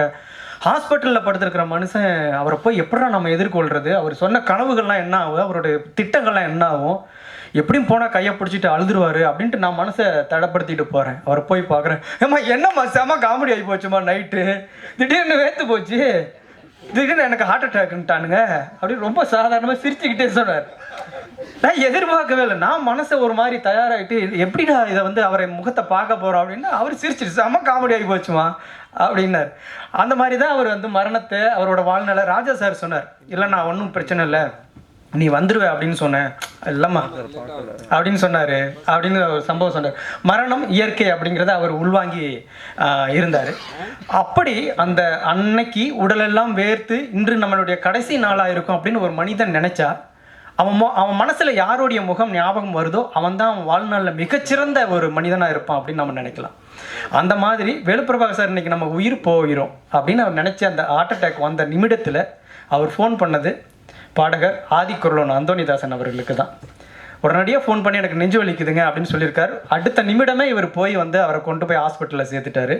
அந்த ஒரு மாபெரும் மனிதனாக அவர் மனசில் நின்றதுனால தான் அவர் ஞாபகம் வந்து அவருக்கு ஃபோன் பண்ணியிருக்காரு. அவருடைய நினைவுகளை, அவர் கூட பழகின அந்த நினைவுகளை அந்தோணிதாசன் அவர்கள் வந்து உங்கள்கிட்ட பகிர்ந்துக்குவார். என்ன பேசுகிறேன்னு தெரியல, எனக்கு கண்ணீர் தான் வருது. ஐயாவோட அந்த நாள்லேருந்து இந்த நாள் வரைக்கும் எல்லா வகையிலையும் பயணித்தவங்க நிறைய பேர் இங்கே இருக்கிறீங்க. என்னோடய பயணம் சின்னது தான். கரெக்டாக 2 வருஷம் 4.5 மாதம் ஆகுது ஐயாவோட நான் பழக ஆரம்பித்து. அதுக்கு முன்னாடி நான் ஐயாவுடைய ரசிகன். நாளைய மனிதன் படம் வந்திருக்கப்போ எங்கள் வீட்டில் நான் உண்டியாலை உடைச்சி, எங்கள் அம்மா கட்டடத்து வேலை பார்த்துட்டு வந்து சேர்த்து வச்சுருந்த உண்டியாலை உடைச்சிட்டு தஞ்சாவூர் திருவள்ளுவர் தியேட்டரில் போய் அந்த படத்தை பார்த்துட்டு கிட்டத்தட்ட இது வரைக்கும் கூட அந்த படத்தை நினச்சினா எனக்கு பயமாக இருக்கும். அந்த மாதிரி ஒரு படத்தை நான் பார்த்து அப்போ தான் ஐயாவோட பேரை நான் கேள்விப்பட்டிருக்கேன். அதுக்கப்புறம் அவங்க சொன்னது மாதிரி பாகம் 2ன்னு அதில் வந்துச்சு, அதிசய மனிதன். அதையும் நான் எப்போ வரணும் வெயிட் பண்ணி பார்த்து அப்படி தீவிர ரசிகனானவன். அவரை எப்பாச்சும் ஒரு முறை நான் பார்க்கணும் அப்படின்னு நான் சினிமாவுக்கு வருவேன்னு நினைக்கல. நான் இருந்தது கரகாட்ட கலையில். நான் இவ்வளோ தூரம் வந்துட்டு ஐயாவை எப்படியாச்சும் நான் பார்க்கணும்னு நினச்சிக்கிட்டு இருக்கும்போது என்னோட கூட இருக்கிற தம்பி மூர்த்தி தான் அடிக்கடி சொல்லுவாப்புல, நான் ஐயாவை அடிக்கடி பார்ப்பேன், ஐயாவோட தான் இருப்பேன் அப்படின்னு சொன்னாப்புல. என்னை ஒரு முறை ஐயாட்ட கொண்டு போய் காட்டி விடு மூர்த்தி அப்படின்னு சொன்னேன். அப்போ ஐயா அந்த சிங்கப்பூர் டீ கடைக்கு ஏத்தாப்புல சந்தில் உள்ளற ஒரு சின்ன ஒரு இதில் இருந்தாங்க. அப்போ தான் அங்கே போய் ஐயாவை முதல்ல பார்க்குறேன். அன்னைக்கு ஆரம்பித்த பழக்கம். எங்கள் அப்பா தான் இறந்துருந்தாங்க. இது நாள் வரைக்கும் எனக்கு ஒரு அப்பாவா, ஒரு அண்ணனா, ஒரு வழிகாட்டியா, ஒரு ஆசானா, ஒரு நண்பரா என்னோட ரொம்ப பயணிச்சிருக்கிறாங்க ஐயா. ஒரு நாளைக்கு நாங்கள் 3 வேளை சந்திப்போம். காலை, மதியம், இரவு 3 வேளையுமே சந்திப்போம். முழுசாக கூட நாங்கள் இருப்போம். ஆனால் அவர் அதுக்கு ஒத்துக்க மாட்டார். ஏன்னா ஐயாட்ட இருக்கிற நிறையா பண்புகளில் ஒரு பண்பு என்கிட்ட இருக்குது. அது என்ன பண்புனா அம்மாவை பார்த்துக்கிறது. ஐயாவுக்கு அம்மானா உயிர், அந்த அம்மாவுக்கு ஐயானா உயிர். நேற்று கூட நான் போய் பார்த்தேன். இந்த ரவி சார் இருந்தாங்க. நான் இங்கேருந்து போகிறேன், அம்மாவோட அழுகு சார் இருக்குது. எங்கே சார் அம்மான்னு கேட்குறேன். ஐயா உட்காந்துருக்க ரூமில் ஃபோட்டோக்கு முன்னாடி உட்காந்து அழுதுட்டுருக்காங்க. எனக்கு அழுகு வந்துருச்சு. இந்த நிலை யாருக்குமே வரக்கூடாது. அந்த அம்மாவை நான் செத்து அவர் இருந்திருக்கக்கூடாதா அப்படின்னு சொல்லும்போது எனக்கு அழுகை தவிர அவர் ஒன்றுமே இல்லை. அப்படிப்பட்ட ஒரு ஐயா எல்லாருக்கிட்டேயும் எத்தனை விதமாக அப்படி நீங்கள் சொல்கிறீங்க, அப்போ அதை சாதிச்சிருக்காங்க இதை சாதிச்சிருக்காங்க அப்படின்னு ஐயா என்கிட்ட பழகும்போது அன்பை தவிர வேறு ஒன்றுமே இல்லை. அந்த அன்பு தான் எனக்கும் அவருக்கும் ஒரு அடித்தளமாக இது வரைக்கும் இருந்துச்சு. பேச்சே வரல, அந்தளவுக்கு ஐயா என்னோட பழகிருக்கிறாங்க. எனக்கு என் வீட்டுக்கு வர்றப்பெல்லாம் என் குடும்பத்தில் ஒருத்தராக, என் பேரம்பேத்திகள் அவர் பேரம்பேத்திகளா, என் பிள்ளைகள் அவர் பிள்ளைகளாக தான் பார்ப்பாங்க. எந்த நேரம் வரும்போது பழங்களோட தான் வருவாங்க. அவர் கூட எனக்கு அவ்வளோ ட்ரெஸ் எடுத்து கொடுத்துருக்காங்க. நான் கெஞ்சுவேன், ஐயா வாங்கய்யா, நான் ஒரே ஒரு ட்ரெஸ் உங்களுக்கு எடுத்து கொடுக்குறேன்னு. இல்லைங்கய்யான்னு சொல்லிட்டு நீங்கள் வந்து ஆதி விதைங்க ஐயா அப்படின்னு என்னை அடிக்கடி ஊக்கம் கொடுத்துக்கிட்டே இருப்பார். நிறையா துன்பத்தில் நான் தோழுவேன். ஒரு 20 குடும்பத்தை வச்சு கட்டி ஆண்டுகிட்டு இருக்கேன், கஷ்டமாக இருக்கையா அப்படின்னு சொல்லுவேன். எனக்கு அடிக்கடி தைரியம் சொல்லுவார் ஐயா. ஐயாவுடைய ஒரே ஒரு ஆசை என்னால் நிறைவேற்ற முடியல. எப்படியாச்சும் இந்த பாட்டை வந்து நீங்கள் உங்கள் குரலில் நான் கேட்கணுன்னு ஆசைப்பட்டாங்க. நான் ஐயா அந்த பாட்டை வந்து இசையமைச்சிருக்கிறவங்க ஐயா இசைஞானி ஐயா இசையமைச்சிருக்காங்க, மலேசியா ஐயா பாடியிருக்காங்க, அதை நான் பாடணும்னா அது அனுமதி அவங்கள்ட்ட வாங்கணுமே அப்படின்னு நான் கேட்டேன். கண்டிப்பாக நான் வந்து அதை அனுமதி வாங்கி தந்து நீங்கள் அந்த பாட்டை கண்டிப்பாக நீங்கள் மறுபடி அந்த மியூசிக்லேயே பண்ணாலும் சரி, இல்லை நீங்கள் தனியாக மியூசிக் பண்ணாலும் சரி அப்படின்னு என்கிட்ட வந்து கேட்டாங்க. அதுதான் என்னால் முடியாமல் போச்சு வாழ்க்கையில். அந்த மாதிரி ஒரு நல்ல ஒரு மனுஷனை, ஒரு ஆளுமையை எப்படி இனிமேல் என் வாழ்க்கையில் கிடைக்க போகுதுன்னு தெரியல. ஐயாவுடைய ஆசி எப்போவும் என்னோட இருக்கணும், நம்மளோட இருக்கணும்னு வேண்டிக்கிறேன். இப்போ உள்ள தலைமுறைக்கும் பின்னாடி உள்ள தலைமுறைக்கும் ஐயா பெரியாருன்னா ஐயாவோட மகன் தான் ஞாபகத்துக்கு வரும். அந்த அளவுக்கு சாதனைகளை செஞ்ச ஐயா என்றைக்கும் நம்மளுக்கு வழிகாட்டியாக இருப்பார்னு நான் நம்புகிறேன். இந்த இடத்துல எனக்கு அதிகமாக பேசுகிறதுக்கு வார்த்தை வரல. ஐயாவோட கடைசி காலத்தில் இருந்து இது நாள் வரைக்கும் அவருக்கு தேவையானது அனைத்தையும் பக்கத்தில் இருந்து பண்ண எல்லாருக்கும் நான் நன்றியை தெரிவிச்சுக்கிறேன். ஐயாவோட ஒரு மகனாக நான் இருந்து ஐயாவோட குடும்பத்தில் உள்ள எல்லாருக்கும் நான் நன்றியை தெரிவிச்சுக்கிறேன். ஏன்னா ஐயா வந்து டக்குன்னு போய் யார்ட்டையுமே கேட்கவே மாட்டார் எதுவுமே. நான் கூட சொல்லுவேன், ஐயா நீங்கள் போய் கேட்க வேண்டியது நாங்கள் எல்லாருக்கும் இல்லை அப்படின்னு ஒரு மாதிரி எதுவுமே. நீங்கள் ஒருத்தவங்க சொன்னாங்க அவர்கிட்ட காசு இல்லாட்டாலும் இன்னொருத்தட்ட காசு வாங்கி கூட கொடுப்பாங்க அப்படின்னு. சொன்ன மாதிரி நான் ஒரு ரெக்கார்டிங் போயிட்டுருக்கிறேன். என்னோட தான் பேசிட்டு போகிறாங்க. நானும் தம்பி மூர்த்தியும் போகிற ரெக்கார்டிங்க்கு அவங்க முடிச்சுட்டு வெளியில் வரோம். ஃபோன் பண்ணுறாங்க, ஐயா எங்கே இருக்கிறீங்கன்னு. எப்போவுமே ஃபோன் பண்ணும்போது ஒரு சாதாரணமாக பண்ணுவாங்க. அன்னைக்கு பேசும்போது ஏதோ ஒன்று ஒரு அழுத்தம் எனக்கு தெரிஞ்சு. என்னங்கன்னு கேட்டேன். வாங்க அப்படின்னு சொன்னாங்க. ஒரு அரை மணி நேரம் ஆகுங்கன்னு சொன்னேன். வந்துக்கிட்டே இருக்கிற மறுபடியும் ஃபோன் வந்துச்சு. ஃபோன் வந்தோடனே மூர்த்தி நான் வீட்டுக்கு போகிறேன், நீ இந்த பைக் எடுத்துகிட்டு போய் ஐயா போய் கூட்டிகிட்டு வா, இல்லாட்டா ஊசி போடுவோன்னு சொல்லிட்டு போய்கிட்டே இருக்கிறேன். அங்கே மனோசார் வீட்டுக்கிட்ட போகும்போது மனசு கேட்கல. சரி வண்டியை திருப்புங்க அங்கேயே கொண்டு போயிடுவோம் அப்படின்னு போனால் அம்மா மடியில் படுத்துருக்குறாங்க. வேர்த்து ஓடுது. அம்மா சேலை வச்சு தொடச்சிக்கிட்டு அழுதுகிட்டு இருக்கிறாங்க. ஒன்றுமே புரியலை. உடனே நான் மூர்த்திக்கு நான் நன்றி தெரிவிச்சுக்கிறேன். உண்மையிலே அவர் ஆஸ்பத்திரியில் இருந்து வந்து இது வரைக்கும் நான் இருந்து பக்கத்தில் இருந்து பார்த்துக்க முடியல. ஏன்னா எனக்கு என் ஊர் தஞ்சாவூர், என் குடும்பத்தில் எல்லாம் முடியாமல் இருக்காங்க. இல்லைன்னா நான் ஐயாவோட கடைசி வரைக்கும் இருந்திருப்பேன். அந்த நேரத்தில் அதுலேருந்து இது வரைக்கும் மூர்த்தியாக இருக்கட்டும், ஜெகதீஷ் ஐயா இருக்கட்டும், சாராக இருக்கட்டும், குடும்பத்தினர்கள் எல்லாமே ஐயாவுக்கு எந்த குறையெல்லாம் நல்லபடியாக பார்த்துக்கிட்டாங்க. அவங்க எல்லாருக்கும் இந்த வேளை நான் நன்றியை தெரிவிச்சுக்கிறேன். நான் கேசட்டில் தான் பாட முடியல. இந்த மேடையில் ஐயா ஆசைப்பட்டது மாதிரி ஒரே ஒரு பல்லவி, ஒரு சரணம் மட்டும் நான் பாடலான்னு ஆசைப்பட்றேன். உங்களுடைய வேண்டுதலோட, உங்களுடைய அனுமதியோட. பாரதமே புண்ணியத்தின் பூமியடா, இங்கே பிறந்தவங்க எல்லோருமே பாவியடா. ஊரிலே உலகத்திலே உனக்கும் எனக்கும் மத்தியிலே எத்தனை எத்தனை சாமியடா. அட காட்டிலே மேட்டிலே மலையிலே மடுவிலே அதுக்காக எத்தனை எத்தனை கோவிலடா. இருந்தாலும் அப்ப என்ன இப்ப என்ன, எப்பவுமே ஏழைக்குத்தான் விடியலடா. அறிவிருந்தா கொஞ்சம் யோசிச்சு பாரு மனுஷ ஜென்மமே. ஹே, அறிவிருந்தா கொஞ்சம் யோசிச்சு பாரு மனுஷ ஜென்மமே. அட கடவுளும் மதங்களும் சாதியும் மனுஷனை பிரிக்குதடா. இந்த மனுஷனின் மூளைய பக்தி என்னும் கரையா நரிக்குதடா. மனுஷனுக்கு பிரச்சனையா, சாமிக்கு மட்டும் அர்ச்சனையா. அறிவிருந்தா கொஞ்சம் யோசிச்சு பாரு மனுஷ ஜென்மமே. ஹே, அறிவிருந்தா கொஞ்சம் யோசிச்சு பாரு மனுஷ ஜென்மமே. கல்லுக்குள்ள இருக்கா மண்ணுக்குள்ள இருக்கா, கண்டவங்க இருந்தா வாங்கடா. மூளைக்கட்ட மனுஷன் வேலை வெட்டி மறந்து சாமி கண்டு பிடிச்சா பாங்கடா. அடனசமா கடவுள் பக்தி இல்ல மனுஷன் ஏழைய வதைக்கலாமா. அவன் உழைப்ப இவனு தனித்த சுரண்டி வயிற்றில் அடிக்கலாமா. அட ஊரை அடிக்கிறவன் காக்கா பிடிக்கிறவன் பூஜை நடத்துறது எதுக்காக. எந்த கடவுளுக்கும் லஞ்சம் கொடுத்து புட்டா கண்டுக்காம விட்டுடுமா அதுக்காக. இதெல்லாம் ஐயா நினைச்சது. நான் இசையோட பாடணும்னு ஆசைப்பட்டேன். ஐயாவோட இந்த படத்திறப்பு விழாவில் எனக்கு இந்த வாய்ப்பை கொடுத்ததுக்கு நான் எல்லாத்துக்கும் நன்றியை தெரிவிச்சுக்கிறேன். வீர வணக்கம் ஐயா வேலுப்பிரபாரன் ஐயா அவர்களுக்கு. கடைசி நேரத்தில் அவர் வந்து தம்பி மகன், ராஜா சாருடைய மகன், வேலுப்பிரபார் சாருடைய தம்பி மகன், அவருக்கு வந்து ரொம்ப முக்கியமான அடுத்த தன்னுடைய கனவுகளை கையில் எடுத்துக்கொண்டு செல்லக்கூடிய ஒரு நபராக கவனித்த ஒரு முக்கியமான நபர் அவர். ஒரு சில விஷயங்கள் பேசலாம். எல்லாருக்கும் வணக்கம். என் பேர் அர்ஜுன் வேலு. பெரியப்பாவோட நான் ஃப்ரெண்ட்லி ஆனது வந்து இந்த பாஸ்ட் 3 இயர்ஸில் தான். நான் வந்து அதுக்கு முன்னாடி டெல்லியில் படிச்சுட்டு இருந்தேன். இங்கே வந்த உடனே பாட்டி வீட்டுக்கு அடிக்கடி போவோம்.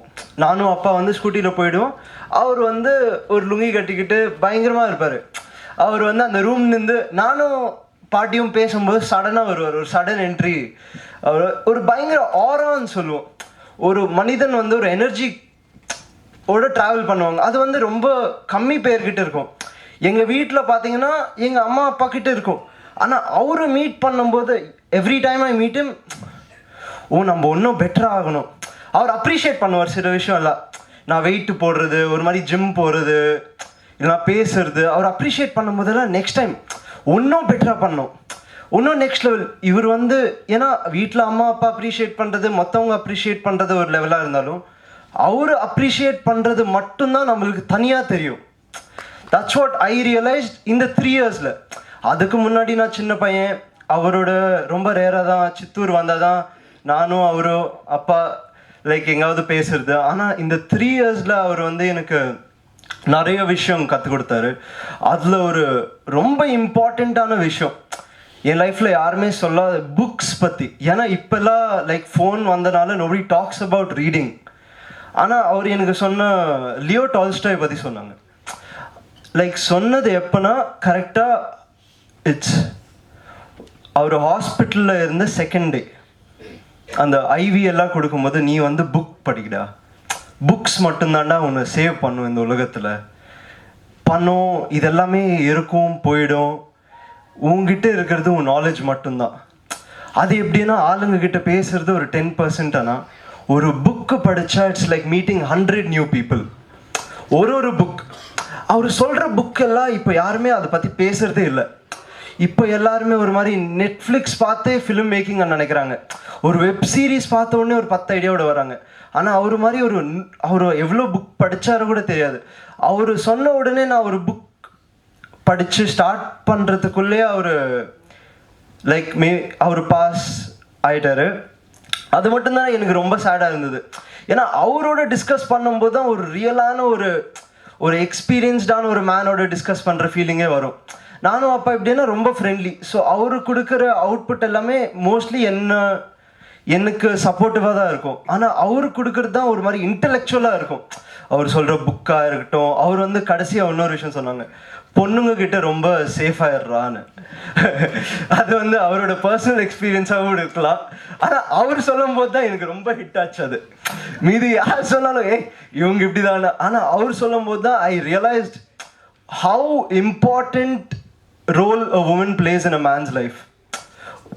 ஸோ அது ரொம்ப ஹிட் ஆச்சு எனக்கு. அது அவர் கொடுத்த புக்ஸ் அது மட்டும்தான் இருக்குது.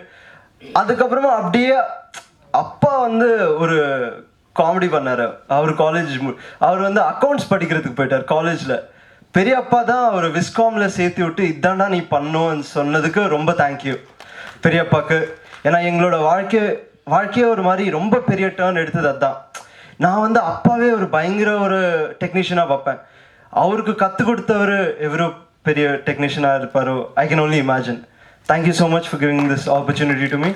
அண்ட் எல்லாருக்குமே தேங்க்யூ இங்கே வந்ததுக்கு உங்கள் பிஸி டைம்லேருந்து. தேங்க்யூ.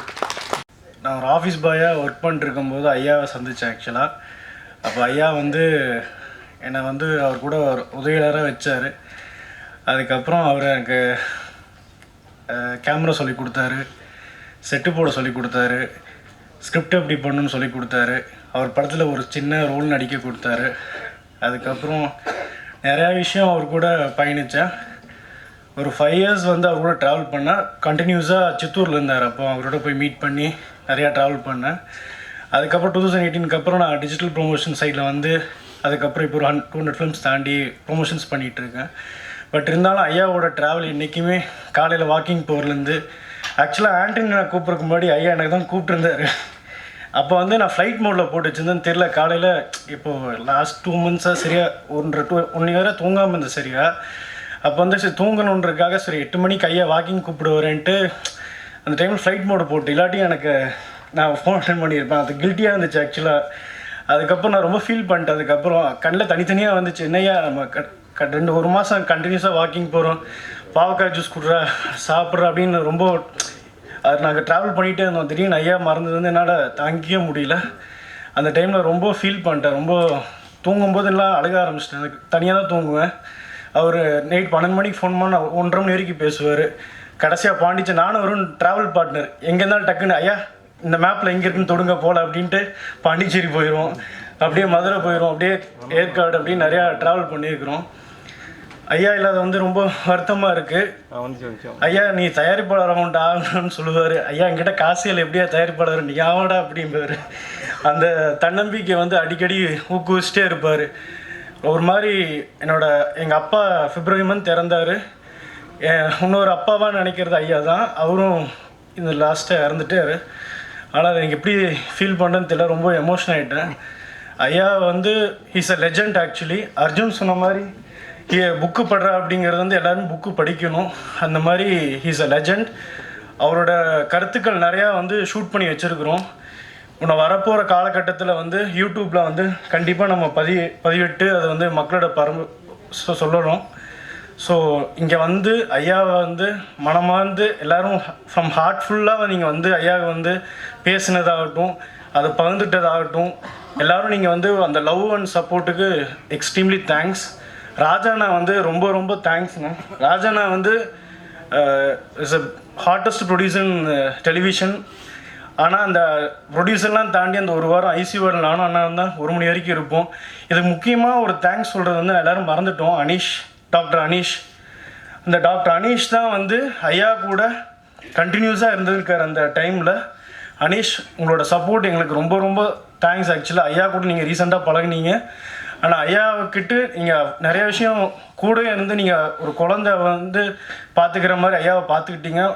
அனீஷ் ரொம்ப எக்ஸ்ட்ரீம்லி தேங்க்ஃபுல் ஆக்சுவலி நீங்கள் ஐயா கூட இருந்தது. அதே மாதிரி செல்வா, மூர்த்தி, அதுக்கப்புறம் நிறைய பேர் இருக்காங்க. நிறைய பேர் மிஸ் பண்ணிட போகிறோன்னு தான் நான் சொல்கிறேன். கூடவே ஐயா கூட ட்ராவல் பண்ண நிறைய பேர் இருந்திருக்கிறாங்க. அவங்க எல்லாருக்குமே தேங்க்ஸ். ஆக்சுவலாக இங்கே வந்திருந்த அனைவருக்கும் என் மனமார்ந்த நன்றிகள். இந்த வாய்ப்பு கொடுத்த அனைவருக்கும் நன்றி. தேங்க்யூ.